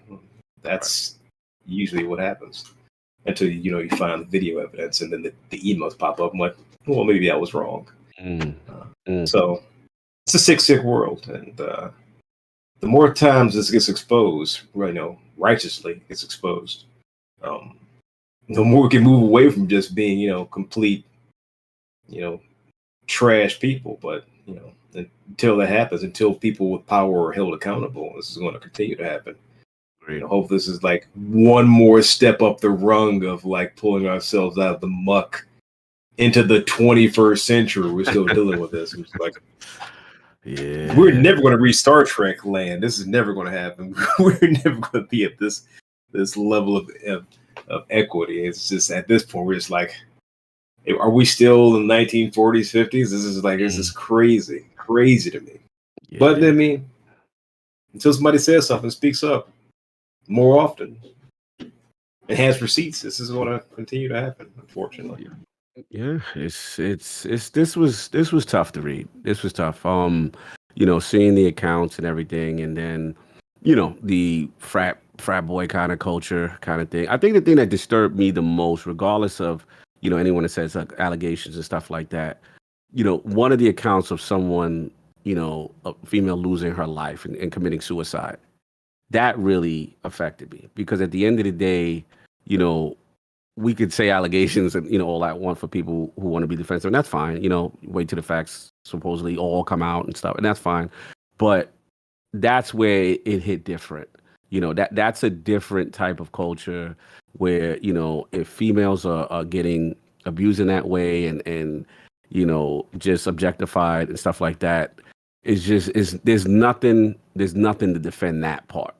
And I was shocked. I was shocked in the sense that it was so many different accounts, you know what I'm saying? And when you read them, like I said, they're just really upsetting. They're really upsetting. The people of color, being held back, just people in authority, and a lot of what I consider grooming practices, you know what I'm saying, as far as people who are holding position of authority to keep people. Because let's be real, like for someone who now is really more in touch with the industry, a lot of these positions are dream jobs. You work at Activision Blizzard, you're making, and in the video game industry, there's really not a lot of them, right? So people can be put in positions where it's like, man, I this is my dream thing. I don't want to lose this, whatever. And to me, that's how the grooming and that's how this predatory, culture can start. So look, part of me is, is happy that stuff's out. And, I'm very curious. I'm going to monitor it to see what actually happens from the litigation. If, like Travis said, is it a quick settle? You know what I'm saying? Kind of thing. Is it, I think Activision's initial statement was kind of defiant, kind of like, you know, they were refuting a lot of the stuff, and they were kind of like, look, you know, this is a gross misrepresentation. It's going to be interesting to see how this plays out. The last point I make before I give it to you, E, what I found very interesting is that this prompted other companies to be like, oh, yo, by the way, we don't do that here. You know what I'm saying? Like, regardless of not, if it's true, if they're not doing it or not, I just thought it was interesting that preemptively other companies are like, oh, by the way, we here at such and such do not approve of this, that, and the third. So that to me showed the ripple effect, right? That to me showed the impact of what's going on. And like I said, it'll be very curious to watch. But E, I definitely want to get, you know, your vibe, your feeling on everything that, you know, once everything, the accounts came out. I mean, it's sad because you see it more and more in so many places. And when some people are like, are you surprised? And the sad answer is no. No, yeah, that's what part. You hate is because, are you surprised this stuff happens? No, because it's not the first time we've already heard about it. Ubisoft still is another one that had a big story come out. And then even, you know, Schreier's article saying it's like, you know, people may be in power still. They may be going through like, quote, training or whatever you want to call it. But it just always seems and that's the hard part about somebody as big as Activision too. They're going to have all the money thrown into their legal department that they've ever had before. Because they're going to try and defend, as you said, settle out of court. So many of this is not going to be able to come publicly to light. And I mean, it's California, so it has chances of being public because it is actually just the state. But still, some of the stuff that you read, I mean, they've got receipts about promotions that they've been like skipped over for. Be like, hey, here's a marketing campaign of like, hey, I did more marketing campaigns. Every one of mine outperformed the other guy. He was still promoted above me. I mean, that unfortunately is something that happens all the time. And it's like, and as a white male guy here sitting talking about any of this stuff, I always feel slightly out of context in any of it. But it's like my wife always on the other side is always talking about so many different inequalities and things like that just for equal pay and things like that. And all of those things you read about just like documented over and over and over. And it's just everything to go, it's wrong. And I was like, that's why my part in the intro for Khan was like a short piece, because I didn't know if we were going to spend any time on it or not. But I want to just, it doesn't seem so hard to be decent to each other. It really doesn't. And you read this and I'm going, it's a whole culture that's been built up. And as you said, unless you can rip all of the negative people out of an organization, somewhere it's going to start breeding again and growing and all of those other things from the people that do remain. And that's the worst part, is because it's not going to go away unless you just completely close Activision and you build up another company. And no company is perfect. No one is perfect by no means.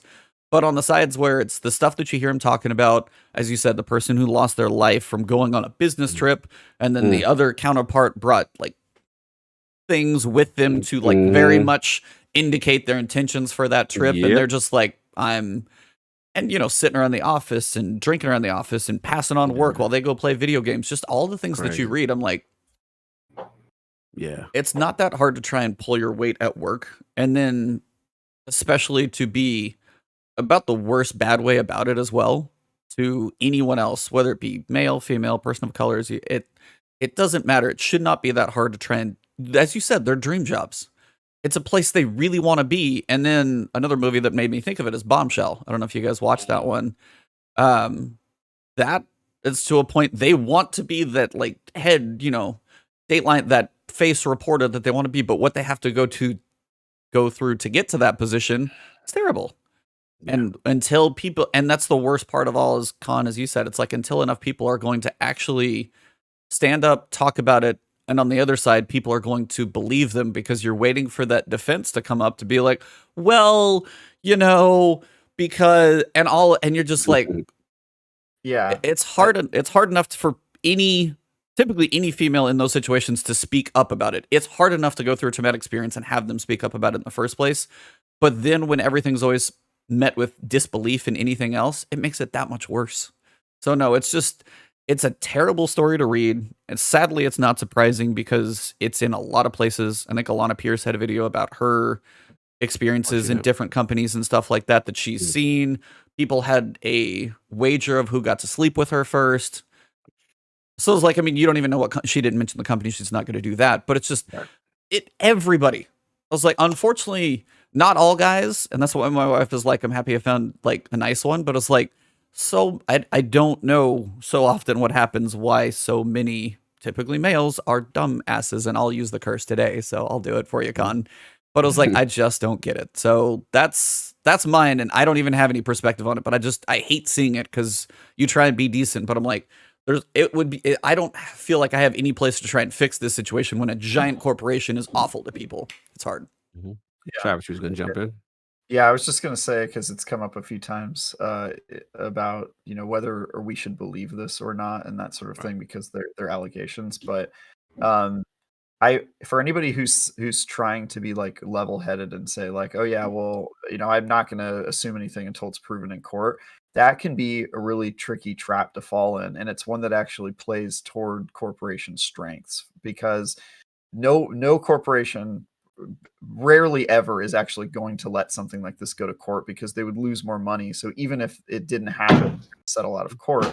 And if they settle out of court, all of the stuff that they're being accused of doesn't become a matter of public record. And so on one hand, you have, what Cog said, Activision saying, hey, this is totally absurd. This never happened. And then on the other hand, you have them paying out of court. And so if you say, oh, I'm just going to wait until this all shakes out, you're never going to get your answer 9 times out of 10, probably more than that. And so I'm all for innocent until proven guilty. I actually think people on the internet are too quick to pitchfork. But when something like this, you're dealing on one hand people who feel like they've been wronged, and on the other hand, a faceless corporation that no single person actually represents. And so I think if your tendency is to side with Activision and consider the corporation innocent until proven guilty, I would just say that like maybe your priorities are a little off because you're not really defending anybody, right? If I work at Activision and I read a story like this, I also would probably be equally outraged and want probably even more for the company to do better. And so I think that there's a very little wrong that can come of this other than Activision as a corporation has to pay money for something that maybe they're not responsible for. Which I don't think that that's the worst thing in the world because Activision's got money, and on the other hand, you're dealing with people and their livelihood and their futures and all that stuff. So that's the one point I wanted to make. The other point was, first of all, IGN's reporting team, got to give a shout out to them because they did some really great work on this. Joseph Knoop and some other people on covering this sort of thing. That's a really tough topic to cover. And this, I think in general, the games industry has been pretty good about documenting some of the problems with its industry, which I'm personally proud of because I think we have a really unique problem in the games industry, which is that it's an extremely young industry. Yeah. And some of the people a lot of the people that make up the teams, they Mhm. are right out of college, right? Or they have that Yes. younger energy. And Preach. so I'm glad you said sort this. of- I was about to go there. Mhm. yeah, this sort of culture, I feel like it's easy. It's not something that I think is like set up by the powers that be. They go, okay, here's how we're going to do it. All the guys get promoted and, all that stuff. But I think it's something that sneaks up on you because everybody's just having fun. And I've worked at lots of companies in this industry that like drinking is part of the culture and hanging out. And then you've got friendships that form and people obviously want to promote their own friends. And so it's something that develops over time. And I would just say this is a really good cautionary tale for any youthful cultured company in the games industry to sort of self-reflect and stop for a sec and investigate the way that they're doing things. And I think that this is good to do every once in a while. Like IGN had to do it when the Black Lives Matter thing happened and start looking at who was in charge at their company. And it's not something where you go, okay, well, let's only hire white people. But like after time, you kind of have to look at your roster and go, all right, well, do we have some maybe unseen biases? Are we doing stuff? And Right.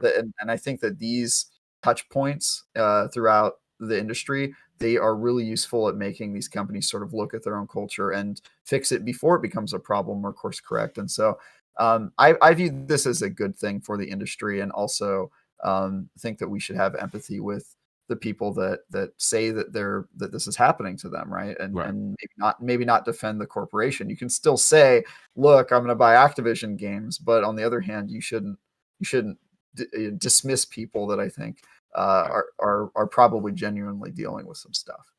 So anyway, that's my diatribe. I'll get off my soapbox. No. You're in your bag. I'll finish. I'll be quick because you touched on some points too. I mean, we were fortunate to have Jason Schreier on Arnold's podcast, and his book Press Reset in reference to the games industry. And you made a valid point. Especially from the youth involved. And obviously the female perspective, right? In the games industry and things that they go through, and being that there's not a lot of options, and especially like you say, whether it be young or you're just getting started in your career, you want to do everything you can to impress and make a mark. And because again, access is limited, all these things are limited to these positions, fostering these cultures, what I'm saying? These, kind of situations that we're reading about. And yeah, we need systemic change in the games industry. It's just what it is. And especially with the volatility of the industry, a lot of these games, there's more misses than hits, and studios close down and stuff like that. So again, all this adds to that pressure of, I got to try to do what I got to do to stay and survive. And then situations can arise, right? So there's still, I know he's big on unionization, in the games industry and stuff like that. This, what I'm hoping, sets off a platform of real discussion to implement real change to affect developers, everyone in the industry, so that, look, I love video games, man. I hate hearing about this type of stuff, and these are the kind of things that would make me shy away from trying to get a job in the industry, because you're like, yo, who wants to deal with any of this kind of stuff? So it's a good talking point, Travis. I think you made fantastic points there. I was like, one other thing I wanted to say before we close this up is Mhm. I actually don't think working in the games industry is a dream job. I think like whether it's this sort of culture stuff and the hours that they have to work, I think it's a dream industry. But I think the vast majority of people working in this industry do not have dream jobs, and I don't think it's super helpful to say that like, oh, it's a dream job, like this is something that you guys should be happy with. It's sort of Some they think so, though. it's a little bit of defeatist, but yeah, they sort of need to. I mean, obviously, we all want to work at Bungie, but even when you get the job working at Bungie, you're not, unless you're Luke Smith, you're not doing all the things that you want to do at that job. So I just think maybe they should get a little bit more credit for the fact that they're out there grinding too. Those jobs aren't easy, most of them. So I was just gonna wrap it up reading what Bungie tweeted, so you guys can hear their please piece. Let's do that. Let's do that. Bungie is built on empowering our people, no matter who they are, where they're from, or how they identify. We have a responsibility to acknowledge, reflect, and do what we can to push back on a persistent culture of harassment, abuse, and inequality that exists in our industry.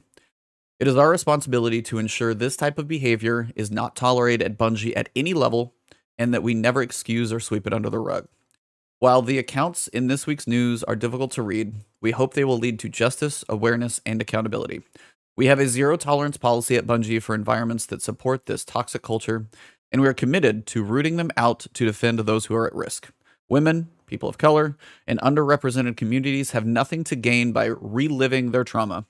We believe them when they come forward with reports of abuse or harassment. We don't pretend that Bungie is perfect, and that no one has experienced harassment while working here, but we will not tolerate it and will confront it head on, and we will continue to do the work every day to be better. Our goal is to continue to improve the experience for everyone working at Bungie and do our part to make the gaming industry as a whole to be more welcoming and inclusive. So, thought that was pretty well said. Again, nobody's perfect. They're trying their best. Of course, as you said, you never know what's happened before, what happens behind the scenes, what's not reported. But again, doing what they can, being very quick to head it off, that's trying to do at least everything they can is their goal. So it's good to see Bungie usually trying to do the right thing. No doubt. One of the reasons why it's a little easier to support this game sometimes. Moving on from that very, very slightly heavy topic, to say the least. Yeah, it's kind of hard to move on, but we got to. So we've got some changes as we go back into the TWAB to Nightfalls. So they have double your fun. Next week, Nightfalls will feature double rewards. We'll also have a mixed bag of rewards, as the Palindrome, the Swarm, and Shadow Bryce will all be dropping. So everything is on the menu, and with double rewards, it's the opportunity to basically pick up the rolls if you're looking for either adding them to your collection or hopefully getting a better roll. And then they said, speaking of Nightfall rewards, starting in Season 15, the Nightfall weapon rotation will be changing. Instead of 6 weapons in the 1-1-1-3 weeks, as they have currently for the second half of the season, they will have 8 total weapons, in pairs consisting of 1 newer and 1 older weapon. You might remember the new weapons being reprised from Destiny 1 as a hilarious shotgun and a rocket launcher that was the ultimate reward for doing the longest Crucible quest. Each week, one of these new weapons will be featured alongside another weapon already in the pool. So, for example, week 1, Comedian and Shadow Price. Week 2, the Hothead and Hung Jury. So the additions this season will have a spicy perk combinations typical in Nightfall loot, including a couple of perks not seen on archetypes in the past. So, back to a bit more of the game topic after the heaviest conversation of the day. Thoughts on the Nightfall rewards? Do you guys kind of like the way they're switching this up? Do you guys go after any of these Nightfall rewards in general, or where are you guys at on these? Hey, Conan, man, where you at with the Nightfall stuff? I only chased one gun, so I'm done. I only went after the plug one. Plug, no doubt. Which one? Oh, Yeah, Plug one. that was the fusion rifle I used in D1, where I will consistently get six. I will get team wipes with that one. So it's not the same as it was, but it brings back old memories. Nice. And I got a hung jury, but it was like scouts aren't that great right now. No. Yeah. Maybe someday. But right now, yeah, it's jury isn't even that good among scout rifles. No, it's not. But shotguns and rocket launchers, I'm like, I can't use shotguns. I'm terrible. I got a fell winters. I couldn't kill you if you were face to face with me from a foot away. If I fired a fell winter in your chest, you would live through it and kill me. That's impressive, actually. That sounds like shotguns are not the play. Mm-hmm. Yeah, it's never been good. I've never had luck with shotguns. So what do you use? What? Just curious, out of your loadouts, like when you going in the PvP, like what's the con loadout? Oh, Sturm, Plug One, and Crowd Pleaser. Oh, okay, right. I see the vision. Okay, it's got chain reaction on it, so it's and you play control. You get one or two. It's gonna spark a flame. You're like, look at that, like popcorn. That's an addiction when you get one of those off for sure. Oh, it reminds me of what's the exotics sniper, the Cloud Strike. When you get one of those off, those feels good too. As far as like the chain, reaction kill kind of thing. That's what's up. No doubt. Trav, man. I've been killed by that in trials. Somebody gets a Cloud Strike shot on you and it just kills the whole team. It's brutal. That's what I need. I need that back on my golden gun. I need combustion back on golden gun. I need that combustion. No doubt. Yeah, for the changes, I like that they're expanding the loot pools for Grandmaster Nightfall. Again, I still think that there's underlying issues with this being the end game activity you do if you're into PvE. Arguably, that like Grandmaster Nightfalls are way more rewarding than raids, which is still crazy to me. And the other reasons I've already talked about on the show like 50 times, so no need to retread those. But you know what my issues are with them. To me, the whole double rewards thing they keep doing in Nightfall, it's just like, you know how when they're out of content, they just do Iron Banner like every other week? That's what it feels like. Like, you know that the season's almost over and that you're out of content when they keep telling you, yo, we got double rewards in the Nightfall this week. It's not something that I think is super compelling content. It's just like, all right, we're out of stuff to do. For those of you who didn't do Grandmaster Nightfalls, hop in here and do it all this week. So I will probably not be doing this. I need to. I'm still behind because I've been reviewing games. I haven't even upgraded my blue armor to purple for the solstice. The solstice. I still have blue armor. I don't think I've completed a single piece of armor, gotten it to purple yet. So I need to do that, and then I can see what else is up with Destiny. But yeah, I haven't had a ton of time for Destiny with reviewing 2 40+ hour RPGs back to back. But yeah, you've been a little busy. a little busy. But yeah, I think it's a minor improvement. It's good, but yeah, I still all my problems from previous episodes still apply with Nightfalls and where they sit in the end game and all that stuff. So yeah, that's where I'm at. Yeah, double your fun.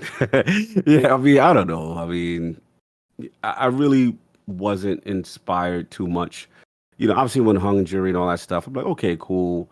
But this is reprisal stuff, and I'm trying not to be super negative, but it's just I'm not that excited. And then the way the perk combinations, work, I feel like there's a lot of the stuff they've added in the perk, like now that they bring them back, like they've added so many perks in each column that trying to get a god roll now is like, really crazy in his activities. And again, to Travis's point, I think that truly inspires, like, we don't have a lot of content, so keep playing it to keep trying to get better rolls as opposed to, more of those condensed, maybe 6 to 8 perks or whatever it is per, gun that we're normally getting. And yeah, I just, to me, it's just trying to force engagement again. And, look, comedian, I remember it. I don't even remember how that, surprisingly. That's weird. Do you guys remember that? I feel like it was I almost a remember it. month. Yeah, it was like, it was a long It was a- quest. Yeah. It was not great from what I remember. Like I Okay. would have used something else. Okay. Yeah, because I'm like, I was like, wow, what is that? I guess I'm curious about it just to see, saying what archetype, and obviously rocket launchers are in a good place right now. So obviously it's just interesting. I was just like, damn, I don't remember that one at all. But Well, then look, it's like you have a whole new weapon, Cock. yeah, for me, right? But at the end of the day, it's just like, yeah, I'm with you, Trav. I'm like, this still ain't in-game content for me, you know what I'm saying, kind of thing. And I'm trying to be nice, but I just don't. I'm not pumped when I saw this. But what you got, man?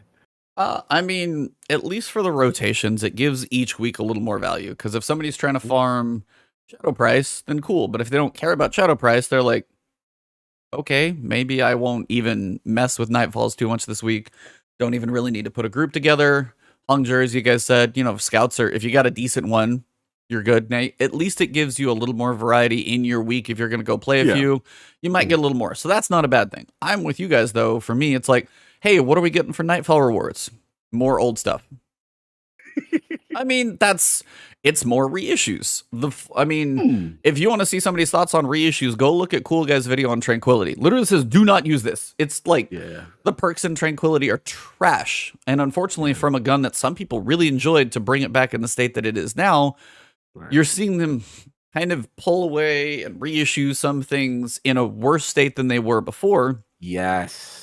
And that's almost going the wrong direction in a weird way that I almost don't know if I expected for them to kind of manage their balancing in that way. But I guess I also kind of expected it a little bit. But I have, like, for example, I have a Retold Tale. Yeah. Shotgun from Dreaming City. And my roll on that thing is fantastic. I still don't know if I even have the thing, but I probably do somewhere buried. And I loved it. It was a shotgun that felt pretty good to me. It had like the roll. I mean, it was rifled barrel, range masterwork, quick shot. It was just about everything I could ever need. And I'm an okay PvP player. So for me, I'm like, good. Doesn't have to be 5 out of 5. It's probably 4 out of 5. But I'm like, I got that so long ago. They sunset it for 3 months. And then they go to reissue it. And I'm like, I'm not going to go try and get the same thing I've already got. And I was like, I told you guys when Go Figure comes back as a reissue. And I'm waiting for it to do it. Hell, it's coming back. You know it's coming back. Your dad bod gun is coming back. Yes. Yes, I do. But I was like, when that thing drops again, I'm just going to be... I'm sure it will feel like the same gun. But I was like, for me to get the roll that I got twice, I got a really good one. And I got one like the squeak better than the really good one I already had. I'm like, I don't want to go for it again. So for me, it's to the point of the in-game stuff for old weapons kind of leads me to where I'm going next is at this point, I'm waiting for Witch Queen. Because I know season 15, I'm going to enjoy the story. It's fine, but I'm going to grind Nightfalls every other week for like 6 months. No. I'm waiting for Witch Queen to put new stuff in the game. Because this, again, tells us reissues are still what they're putting weight into and what they have time for at this point. It's like the model's already built. I'm sure I know there's definitely work to bring it into D2, mess with the perks and make sure it's balanced for the game. Feels kind of right, but existing assets. Yeah, existing assets are there, and it's. But also, again, we don't need to rehash sunsetting, but it is the more we see this stuff, I will be curious to see how it goes. We're bringing D1 stuff up. We've got D2. How many new things are we going to get in Witch Queen? We're hoping a lot to make it feel fresh. But we also hope that those new weapons have some fun perks on them, because if they do a tranquility to the new sniper, then we're going to be really sad if the new Witch Queen sniper is, tranquility level perks or something. We're going to be less thrilled about going into the new game with stuff that's not quite as fun. Yo, what's up, Destiny Show? Hello. So, I mean, for me, it's like, it's nice to see a little variety in the Nightfall grind. But I mean, yeah, you guys get hung jury. I see the rapid hit Firefly. I'm like, cool. For a scout rifle, it's probably not too bad. Might put in some work. I have a Night Watch that's plenty. It's like outlaw explosive rounds or something. It puts in enough work for what I use it for. But I mean, scouts aren't great. We know that hopefully we'll be seeing something. Certain auto rifles are okay. Coming, yeah, and it's like Hothead could get some.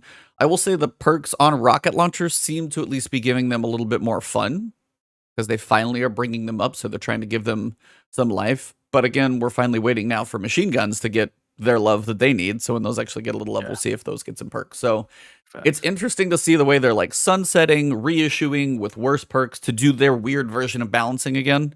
It seems to be what we're watching them subtly do. If you're not that deep into it, you may not notice. But if you're like watching, like, cool guys saying tranquility sucks now, that's when you're like, hey, this gun's back. Don't even worry about it. That takes one less thing out of your grind. And if you see it drop, you're like, oh, well, that's not going to be good. So, yeah, it's just one of those for me. It's like, again, we're half steps as I keep waiting for next year. Kind of where I am on some of that stuff. Season 15 really seems like it's going to be the awkward teen year of Destiny. Like, to be honest, yeah, to be brutally honest, like literally the thing I'm most excited about that next season is crossplay. like right? I'm not even hyped whatever the content, because I'm dreading, because of that long gap now that we know Witch Queen is back. And then when you see these kind of things, again, I'm trying not to be disrespectful, because I know content takes time and stuff like that, but I always look at this is they're trying to stretch things as much as possible until they're really ready. And we talked about this before, at many times, where it's just like, you jump in, you do what you got to do, and there's other games to play too also. You know what I'm saying? If you're completely dissatisfied, there's no need to continue. My days of me getting angry and all furious about it, that's a wrap. You know what I'm saying? I know what's happening here. I know that I read the temperature in the room.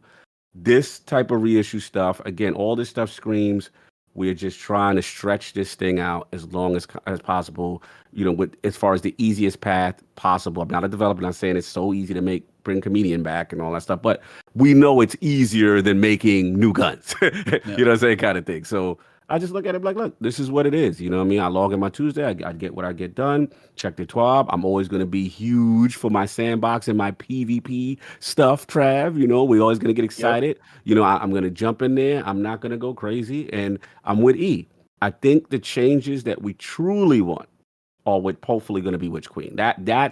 Those experiences are usually the transformative, gameplay altering experiences where they truly tinker with the sandbox and add stuff and maybe subclasses. And then we get that reinvigoration again that we all truly want, from the game. And it gives them 6 months or so to figure out crossplay, because I actually think that's going to be huge. That's going to be huge. It's going to bring people together. Other games have almost not survived implementing crossplay, and I can't even imagine how difficult it's going to be for Destiny. It's such a large game with so many different platforms they support and that sort of thing. What'd you say? Nothing. No, now you got to say it. Outrageous. Yeah, crossplay is not easy, man. And I think with some of the other stuff, I think it's actually a blessing in disguise that we're not getting crossplay at the same time. We're getting the Witch Queen, and they're going to have some time to work out the kinks. Time to work out the kinks. Yep. And also the fall, we're going to get to play Halo without having to worry about how that's going to overlap with Witch Queen. And I just think like this is going to end up working better for everyone. Like a spring release of Destiny allows me to focus on that probably rather than, the crazy review season and all the stuff that's coming out in the fall.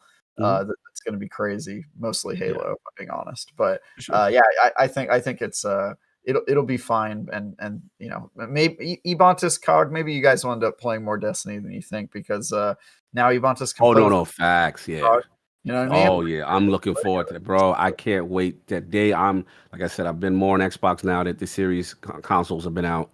E's always going to be mouse and keyboard to the death, but it's gonna be so cool to see that implementation. You know what I'm saying? It just that is gonna be cool. Doing strikes together. Yo, you want to run this Nightfall? What's up? Throw me the backpack. E, give me this Grandmaster. Let's go. Solo this. Do the work.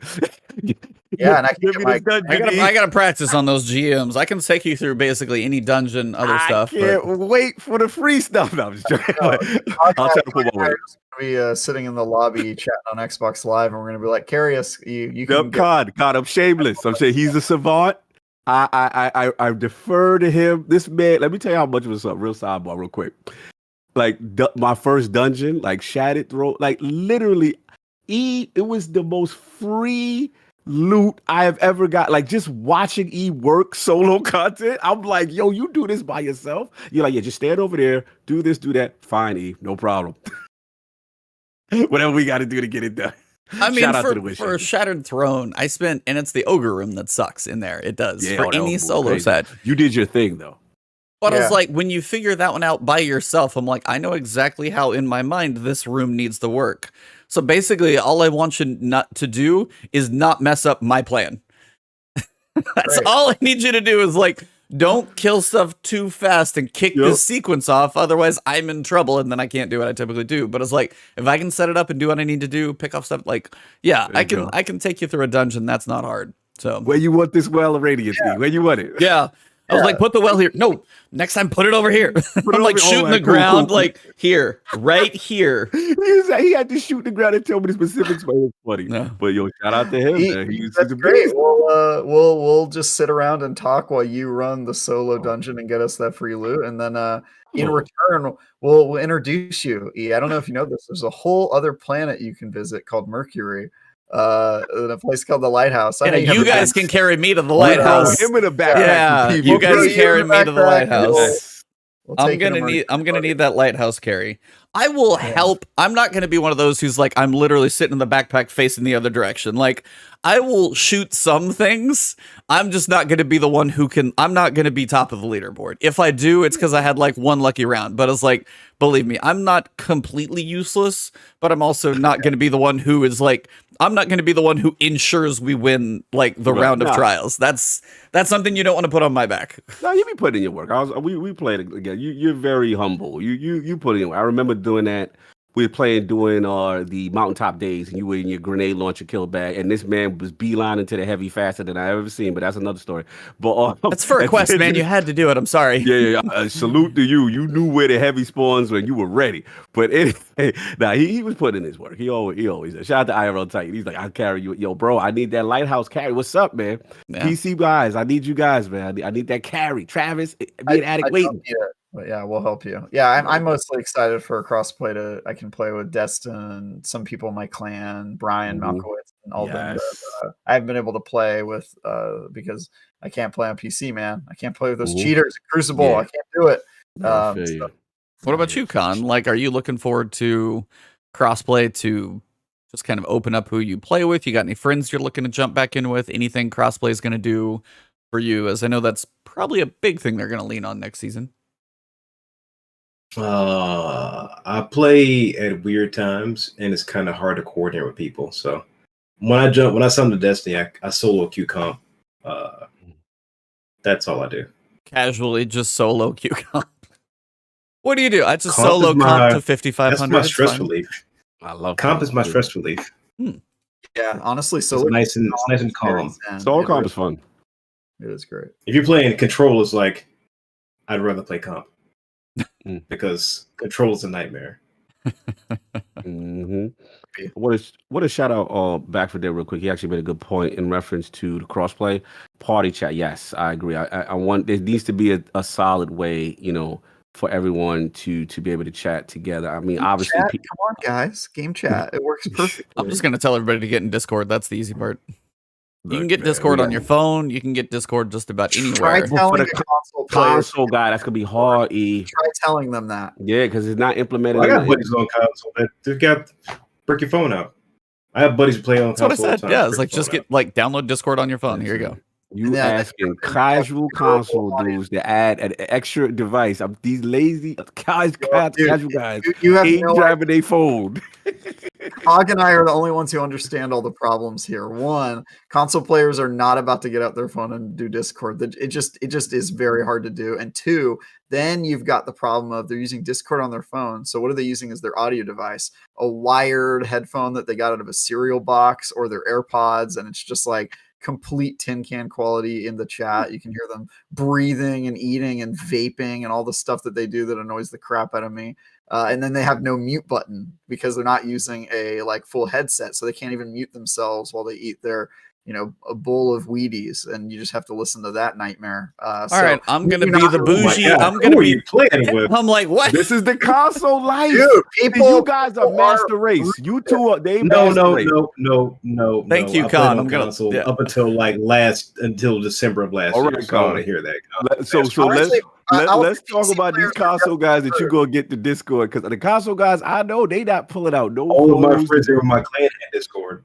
But those are your people. They are ingratiated with you. That is not the casual, brother. I'm telling you. The casual guy, you can be like, yo, let's get on Discord. Why can't we stay in Xbox Live party chat? Why can't we stay in PSN? I'm telling you, they're a savage bunch. I'm just wondering who's eating Wheaties in this man's ear. Oh my god, dude, you would not believe it. It's got to be grape nuts to be that loud. You got to be chewing on gravel if you can hear it. There's only one person in my clan that would he would play it's like he's playing the Blade soundtrack in the background. We're playing sixes. Oh, there's always that guy. Yeah, blasting the techno industrial metal right now. What is going on? I defollow needs to do a skit about this, because there's the guy who's playing music super loud out of his old boom box that sounds like it's halfway across the room and you can only hear every other lyric. And then there's the guy who's vaping really loudly, just like you're playing in party chat with Lord Vader with his his breathing box machine on.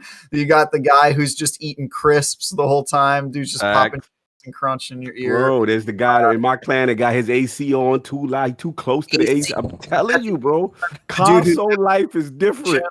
Conversation with his housemate, and he's like, yo, dude, we gonna get Carl's Jr. later? And you're just like, dude, I'm trying to run a raid with you. Shut up. The meatloaf. I never know what she's doing up there. I don't understand that life. Yeah. Khan, you need to get off your Mongol throne and come down with us. You're on the throne, dying out here. I was playing on Xbox One until December of last year, so I'm just saying. No, I'm not even. I disagree with Cog that this is a console problem exclusively. It's it's not. It can't be. Too. It's literally you just got to play with people you trust. And for me, everything annoys me. I'm just super neurotic, and so anytime somebody does something, we're learning a little bit now. I'll mute him. I don't need to hear him. It's just Actually, you guys are learning. I did. Somebody did invite me to play some comp with them. Mm-hmm. And I know the person that invited me, and the person, our third, was just nonstop vaping, and it was oh my God. It's they were their mic was the vape. I don't know what I don't know if they were vaping out of the mic or what was going on, but it was yeah, dude. Vaping is so loud on Xbox. The other archetype I forgot to mention. This is Discord. This is Discord. This is on PC. Wow. Oh wow! Oh, so how is that even possible? That's even crazier. I don't know what he's just in his. I've got a little mic separation here, and he's vaping in between. I think he had a jewel themed mic. It must have been a mic that he was vaping out of the mic. To vape out of the mic. Vape mic. I don't know what was going on. The other archetype is the guy who's got the mic in his mouth or in his nose, and you can just hear how you doing? I hate that one. That's maybe the worst one. You can hear his his wheezy nasal passages just in the mic, and you're like, dude, take that mic and just move it over here. Why are you eating it, dude? Why is it in your full mouth? My God. What I'm hoping for is, sorry, No, you're good. No, I was just gonna say what I was the meatloaf. Shout out to Ty. You know what I'm talking. What I'm hoping for is, because look, I agree with you, E. I agree with you, Khan. Discord is the way to go, right? And I'm just hoping. We know PlayStation did the deal with them, right? In they're working on something with Discord. We don't know what. Partnership, yeah. Please, console manufacturers, let's have a Discord app option for console guys, right? So this way, it's more of a seamless integration because I'm telling you, console guys like it very simple. And I think it's the de facto platform, that PC guys use, and it's really efficient, at the end of the day. So that's what I'm hoping, and they really get it figured out. I'm very curious to see how Bungie implements it. Also, I want to know how lobby structure is, as far as getting people in and stuff like that. I've got confidence in Bungie because they did cross save. I thought pretty well. I want to give them credit on that. I thought they did a good job of handling that.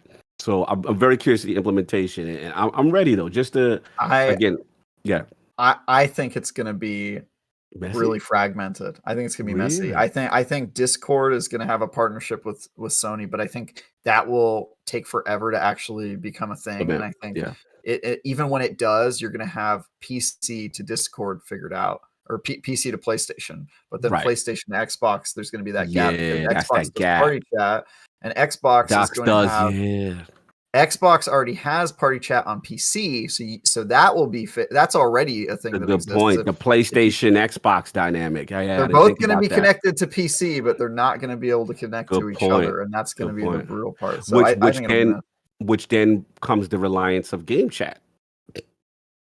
And it's trash quality. It's always bad. But of course it is, because it's one game, dude. Like Discord, all they do is communications. That's their whole company. You're saying you want Bungie to make a game and run a Bungie store, and also now they do like communications professionally. Like this shouldn't be something developers have to worry about. Like console owners need to get out of their way. And I'm sure this is something they're already thinking about with cross play games becoming more and more common. But like, I just don't think that there's a good solution right now. I mean, to see that PlayStation was actually talking to Discord is really good, because Discord is the gaming community for pretty much the entire PC population. It's the way to go. Well, everybody's talking to Discord. Microsoft tried to buy them this year. Everybody wants to. Don't even talk about Nintendo. God, don't even do that. Nintendo's a joke. I seen Destiny show through it, and I was like, no. We're not gonna do that today. Nintendo's like, what is Discord? Biggest thing I'm gonna say, I'm just going to be bougie. If I'm on Twitch or streaming and somebody wants to play with me, if your audio setup is like a mess and you're like, if you sound awful in my ears, that's it.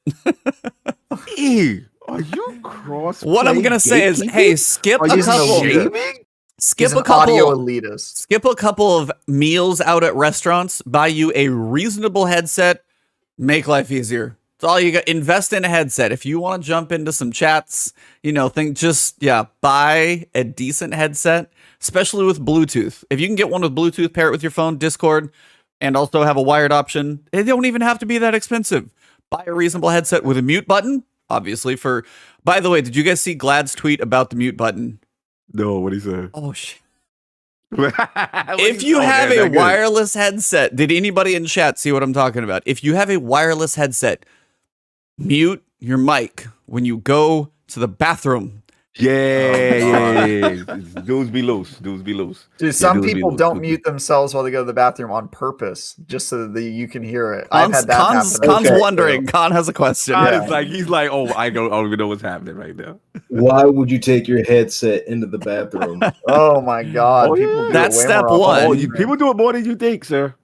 Who says they're in the bathroom? You ever been on a day one raid? So disgusting. Wireless headset gang yes. I don't even hear anybody talk to me while I'm in the bathroom. If nothing's that important. I could be at home and like, oh, she's having the baby. I'm like, well, I gotta go to the bathroom, and I'll put the headset down. I'm not gonna be listening to who is delivering the baby.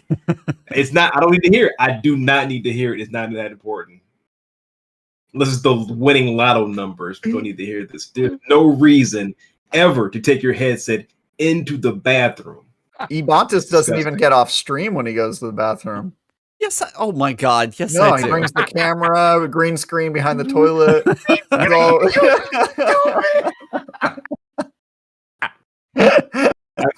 I'm just shuddering to think just where that, like, just the headset and the splash zone, and like it takes up over like if you go to the bathroom often with your headset on, like how much is on there for like 30 or 40 Well, I mean, days. yeah, some of those particles like, are floating in the air. You bring them out of the bathroom with you. I mean, yeah. You shower your body like 3-4 times a week, but This your thing. headset, you're like, oh, wipe it off like once. Do you wipe my headset off? No, you I don't. This man does. Wet wipes. Dude, I But wiped most down people all don't, that stuff. My VR headset, I got those interchangeable plates too, so Yep. you can wipe down the face. Oh, if it's man. going with my eyes, I gotta wipe it off. You come I over to wear a my house, you headset get the over royal a beanie, treatment. so these are super clean. These never touch my actual skin. But yeah, they Wow. don't go with Oh, you yeah. in the bathroom. No, just go look up Glad's tweet. It's probably not that old. And yeah, the dude that guy had some digestive issues that day. I'm just going to say. Wow. It is legit. Wait, he clipped it? He clipped it. Oh, God. I didn't know that. I thought it was just a snarky tweet. No, He's it was got the a receipts. clip because An he's starting to audio talk and he hears it starting. He goes silent. The whole thing is in the clip. You have got to go. Let me look at his timeline. You're gonna look at this right now, Cog? Live? didn't We're gonna know get your about live reaction. No, you're to not this? playing it on this. I'm You're not not gonna playing play it it. live. But go I'm just listen. for my Somebody personal needs to use. not eat an entire wicker swing set's worth of fiber, and then they'll be a little better off. How many days ago was this tweet? What? That's wild, man. Yeah, that was a laugh out loud. Yeah, don't listen. It's not worth it. I've honestly had people do that to me in Xbox Live chat on purpose, not even on accident. They're like, "Yo, listen to this. I'm about to go tear up the toilet." How long ago was it's a it? jungle out there. Han's long about to ago throw did up It in looks his like mouth. we won't be playing ever again. I'm sorry. It was fun while it lasted. You go ahead and send me the tweet because Oh, I'm looking at fine, time. I I'll- don't know. yeah. Yeah, I gotta know. Everybody's this happened. warning you, dude. Cog, people are warning you away from this in the comments. I think you're about to open Pandora's box here. You got the monkey Save paw yourself, coming your Cog, way. don't do it. Cog, be careful. Yo, the Save chat is yourself, wild. Cog. Yeah. Nah, y'all gotta send me this, man. Unless he Did deleted he delete it? What was it? July 10th, something is a laugh, and then the Kinda. tweet is unavailable. I haven't laughed out. Brilliant. Nope, maybe that's not it. I don't know. If y'all find it, send it to me. Oh, y'all. hold on. Here we go. Got it. Oh, send that joint to me. boy. I gotta know what I'm was not going putting on. it. Put it. Don't put it. Yeah, don't put it I'm in. not gonna What's put it going in Put the it in main. the comments, but put it in the group Discord chat because I Put it in want the to group listen to that too. Discord. Yeah, I will put it not in be listening to it live though because I need to watch myself. All right. So yeah, I don't know how I'll react. I'll Yeah. fest to that. So yeah, later. when it comes to crossplay, respect the other people's ears you're playing with. Mhm. That's all I'm saying. Just respect them and apparently clean your headset. If just don't take it in there in the first place, but still probably clean it every so often. Clean it definitely. You can replace those ear pads. Oh on yeah, I the- got covers on mine. Yeah, I'm Yeah. not using the real ones. Well, Con, I know this has been Glad a we had weird this hygiene chat. PSA. Yeah, Yes. Destiny hygiene is important. yeah, I know this has Oh, been a not very the weirdest. fair. But yeah, I mean, Destiny's got its stuff going on and things like that. But I wanted to ask, actually, if you're not watching on video, please check it out on video. You know, Ebontis YouTube channel, Iron Lords podcast YouTube channel, wherever we stream it. You got a wall behind you of a lot of books, actually. And just to go out with a little bit of culture after what was just a whole bunch of not, I wanted to see if you had a couple of recommendations for people, because you've read a flat ton of books from what I gathered. If you have like, top few books that you can recommend for people to pick up that you've, kind of made an impact on you for whatever reason. I guess it depends on the topic. Probably the book I've read the most will probably have to be the Hagakure by Tsunetomo. It's a book on samurai tomes and sayings. Anything by Alan Watts or Jiddu Krishnamurti, those are like some of my top authors. They're both anti-gurus from the 50s to 70s. I have less than 10 books that are fiction. They're all non-fiction books back there. So I don't really read fiction at all. And that's why they make movies. So out of the 2,000 books or so much I own, they're like 99.9% nonfiction.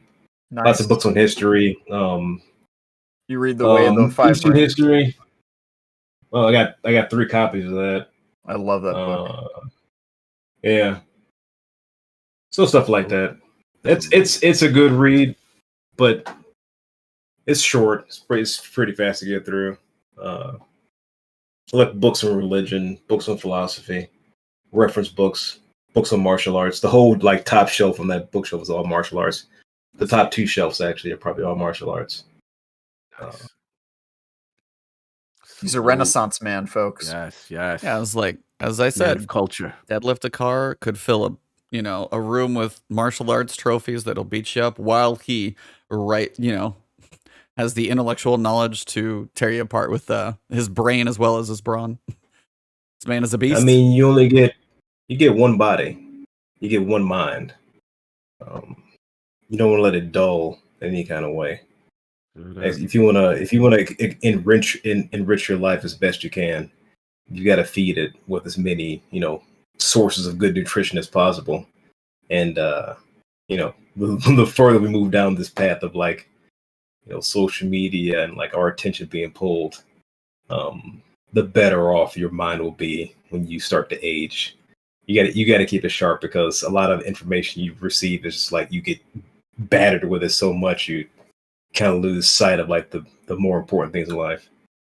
So fewer glad tweets and more books. That's I think the message here today. Probably. There's a balance to be had. If you're looking at Twitter like all day long, it will literally turn your brain to mush. And the things you thought were important 5 days ago, or a day ago, or 2 hours ago, you're going to forget in 30 seconds. So, moderation. Gotta hold your attention to something. Yeah. Agreed. Question from chat: have you read the ones you've got? Have you read them all? Probably from cover to cover, probably like 40 to 50%. Everything else is like either reference, or I got to the part I needed and kind of backtracked out, or it's a history book, and there were certain parts I wanted to read, and the other parts I was like, I've retread this around so many times in other books, so why would I retread it again? Even from the author's perspective, like books on the on Chinese history, like Chinese war history.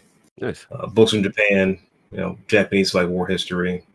Books on like African history, tribes, Zulu tribe, stuff like that. Low. So it all depends on like the depth I want to go into the subject. I haven't read many things lately because of my business, so everything I read now is like it's an audio book playing while I'm lifting, or when I was driving to work, it was playing like in the car. But now, since I pretty much work from home, everything's like either a documentary or a YouTube video on this screen while I work doing NDA stuff in the daytime. So not much, no newer picks in the past 16 to 24 months, because I work 7 days a week. Mm-hmm. So salute. 7-day work week. How American. Shout out to Attic being in chat, that he can finally see chat, by the way. So yeah, shout out to Attic. Files with Jack and watch this live finally. He hates Twitch. He's so happy we're on YouTube. Oh my, he's loving this. He's like, I can finally watch. Yeah, he despises YouTube. I think something with his phone. A lot of people say like when they remote or whatever, sometimes Twitch on the phone's a little weird. But salute to Attic. Yeah, man. Tremendous history, man. Love what I heard from the Khan today. Dropping knowledge. You know what I'm saying? Very inspirational story. And we didn't even get really touch his artwork. It's fire. I know, like how we got around everything else and didn't actually get to your art. Yeah, man. Shout out. I'll shout out one for against some OG stuff. He had like a clip. He kind of did like it was like a Destiny version of Altered Beast. And I loved it. And I like that clip. Oh yeah, bro, that was fire. Like for us older gents, Altered Beast was a pack-in game for the Genesis, and it had like a, rise from your game was an opening. That's a classic line from the game, and you basically your character was dead and was being resurrected. So how he flipped it, which was dope, was Destiny with the Traveler. Rise from your grave, and then he had like a little mock guardian, which is dope in the art style. So salute to you. I'm gonna have to hit you up, sir, with some emotes and potential business opportunities. I've seen a lot of things look fire, and Iron Lord Podcast would like to get some of those services. I'm always around if you're here for the wait. Oh, for sure. We It's will like his talk, wait brother. list We will is talk probably offline. very. What is your wait list All like right now? Like, Yeah, just- how's that wait list? 6 months plus. Hey, Rush is 2 months. Damn. Business Rush- is oh, no, booming. 2 months not bad for the okay. the Business rush is business 2 booming. months. Business is, but we're gonna have to step up that. We're gonna have to hit the Iron Bank, make that 2 month pop.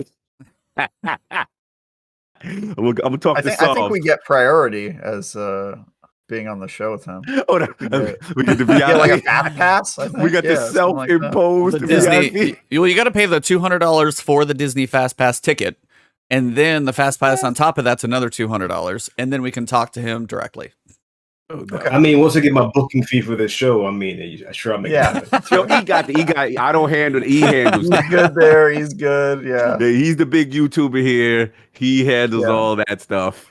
He's got that advanced GG money. Yeah, he got the check. He got the Outriders check. He's Outriders, balling, man. I'm just so happy and lucky to associate with him. Yeah, that's right.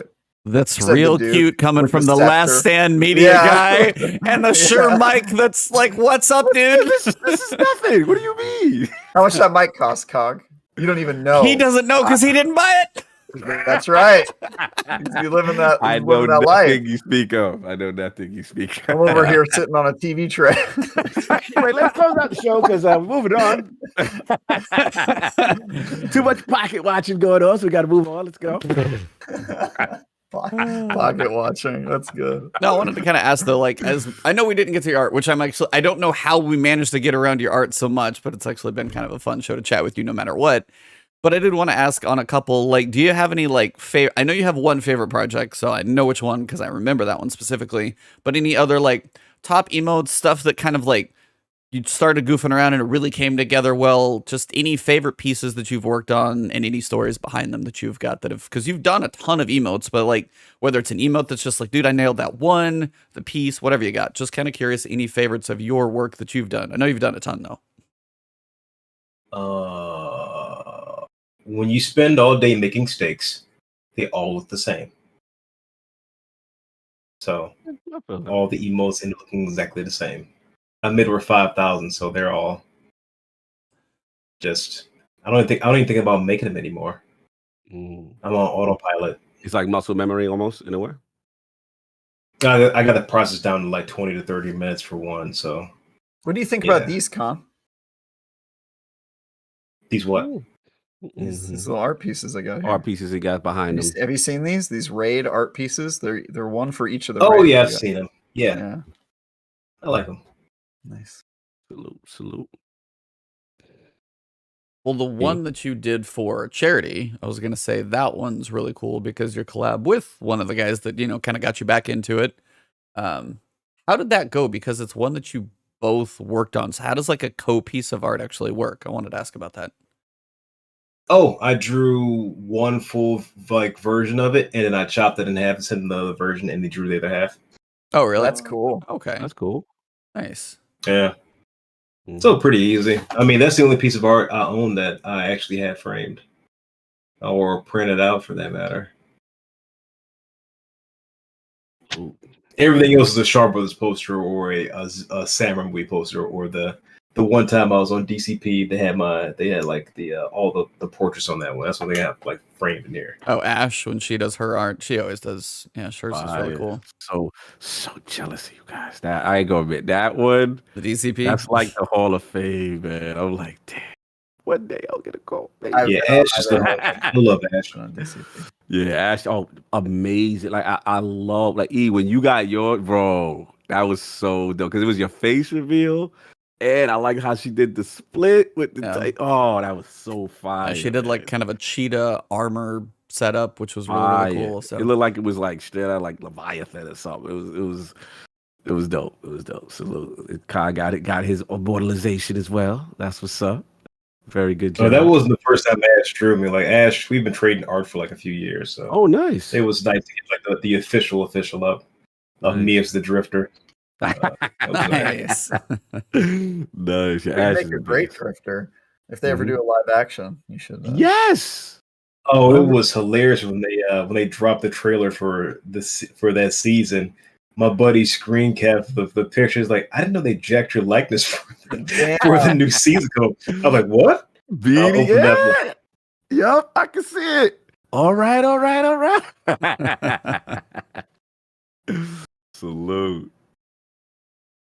Well, somehow we've wrapped this thing up pretty well, I think. You guys got anything else you want to ask on?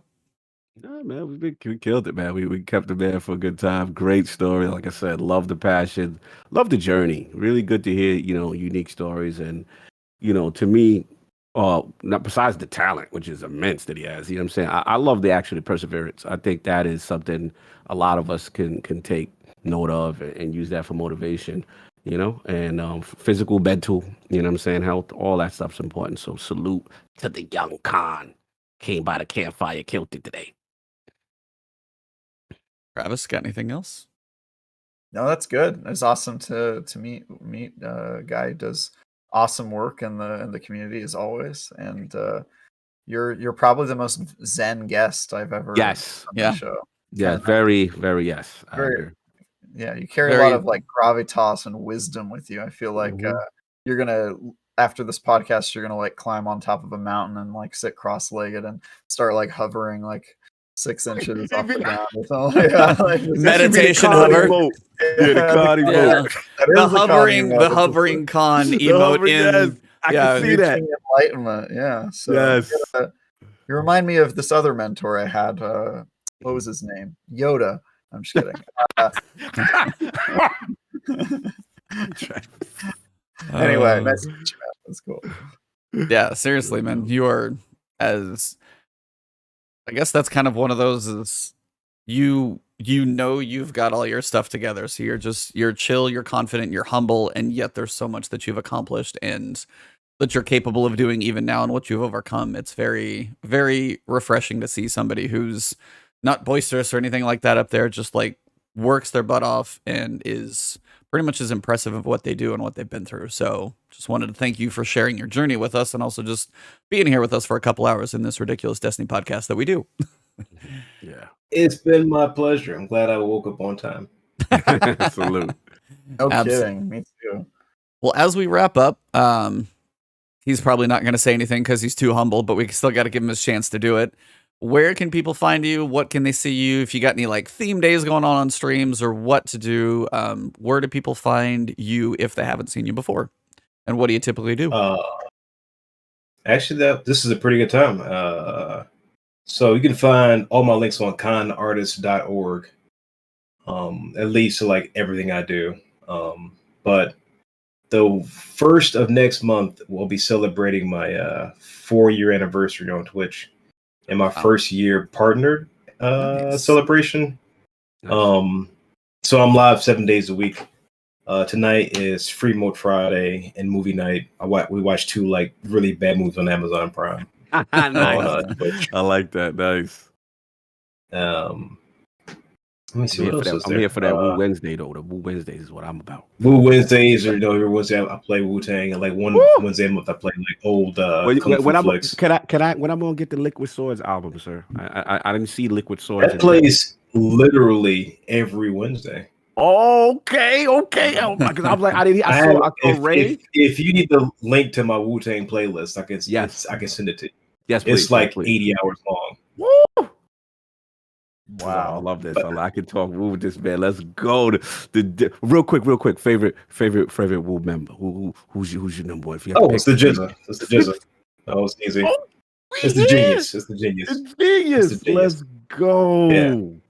Okay. When I was young, it was Method Man, but then I grew up and it was the genius. Yes, he forms the head. He forms. If it was the body, it's Voltron. He forms the head. Matt even said that himself.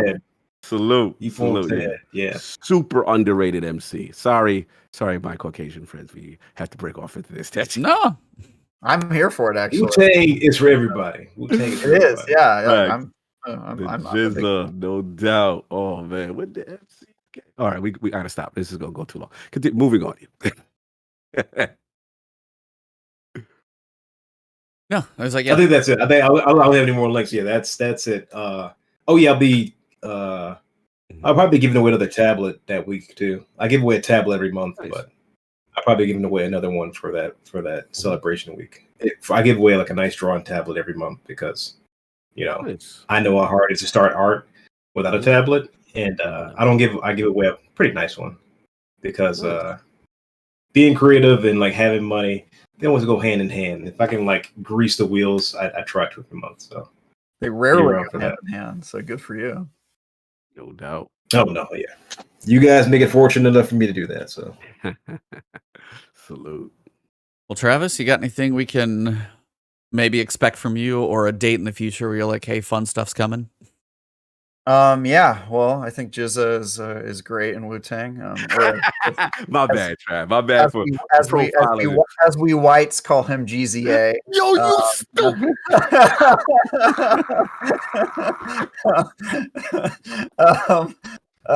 No, I've got I just broke. I can't with Travis. I'm just messing with you. No, I prefer Ghostface Killer myself, but anyway. Wallaby champ, let's go. Yeah, so I've got a review coming out later today. Chris Tales. It is a love letter to the JRPG genre. So if you're into that, you'll be able to read my review or watch the late review of this moment of triumphs or whatever the heck they're calling it these days. Solstice of Heroes. Solstice of Heroes. Thank you. Sorry, I always forget what this one's called. But yeah, I'll have my impressions there, and you can also find me here sometimes. I'm on this show, The Last Word. Also, I was on a great podcast this past Sunday, the Iron Lords podcast, with some awesome. Paris was there, and we got into it. We got into it, guys, over this latest debate. So watch that if you care at all about the world and the video. You did your thing, brother. I'm glad you pulled up. Thanks. That was awesome. Yeah, respected your perspective. I got to get E back in the realm too, man. It's been a minute, E. It's been a minute. Absolutely. Yeah. No, Yeah, we need another guy at the cookout. You know what I mean? I can't. Travis be on fire with the jokes, man. Anyway, that's me. Thanks, guys. No doubt. Dog, what about you, man? What do you got cooking? Speaking of. Man. Yeah, well, first of all, again, salute to Khan for pulling up, man. Fun show, great topics. I can talk to this man all the man of my bracket, so I can respect these type of discussions. You know, especially the run short stuff, the Ticuu, the gaming, the art. He's killing it, man. So I love to hear those type of things on Last Word. But yeah, for me, man, it's been busy. But obviously, you know, salute to everybody for showing love for me co-hosting with Defining Duke. It's been real fun. Maddie's been awesome. I've been really enjoying it, man. It's a fun show. It's a fun show, and then we're just trying to, you know, make it our own. So salute to that. Hopefully, like I said, Patreon's the new episode's up already. If not, you know, don't want to wait. You know, you ain't trying to pay nothing. Get that Sunday for free $99. You know, how much they got to pay to get that early though? What is it? I think it's like $2 or $5. Yeah, it's not much. Yeah, not much. But yeah, like I say, if you want to support, you know, by all means, like I said, Last Day Media been doing their thing. So yeah, you got that, and obviously Iron Lords podcast, man. Every Sunday is the Lord's Day, 1 p.m. Eastern. We will have the young brother Andrew Alliance, very cool up and coming content creator, tech reviews, very analytical. Also a Destiny guy. So yeah, check him out. He's on the rise. Doesn't get enough. I think he was actually on Kind of Funny XCast at one time with Paris and those guys, Gary Wood and those guys. So check him out. I think this young brother is super talented, and no one really knows him yet. I think he's gonna be a star. So check him out. And yeah, there's this new YouTube podcast that Destiny podcast that I'm liking, man. Like, yo, it's these three dudes, and there's a cheetah, there's a ninja on it, and this guy that wears a tie, and I like them on YouTube, man. I'm really feeling this new show, you know. So I want to support. Subtle. I want to support, man. I heard about these Last Word guys, man. So that's always fun. Salute to everybody again. We know the adjustment, you know, obviously on Twitch prior, but we're gonna try to give this a run, see how it is. And already, you know, we're seeing some. For the first debut, it's kind of cool to see a lot of the faces that we know and love still come over, regardless of the platform. So much love, and yeah, man. Thanks for E for making it happen. And what else you got going on, sir? For me, I'm kind of prepping for a vacation, so getting stuff recorded. So while I'm gone, I'm going to be gone early August. So 2 Fridays I'm probably going to miss. We'll see if these two put together something while I'm gone. Oh, yeah. Might be on the Iron Lords podcast channel, so make sure you guys go follow them over there. Follow Ty Guy Travis, and please go check out our awesome guest, the Renaissance Man. Truly, Yes. yeah, Khan, thank you so much for joining us, man. Like, so cool to like hear more about you, because you already like, you know, hang out in your streams and see the art that you do, and you know there's a lot of talent there, and then you learn more about you, and it's just even more impressive. So thank you for spending the time, for cutting out the time with us. I'll get you that fee after. No, I'm just kidding. Gotta get that appearance fee over in there. The appearance fee. You didn't read the prime print, I see. Yeah. These con things ain't cheap, man. No, but seriously, thank you for your time today. It's been an absolute pleasure getting a chance to chat with you. Thanks for having me on. It's been a pleasure. No doubt.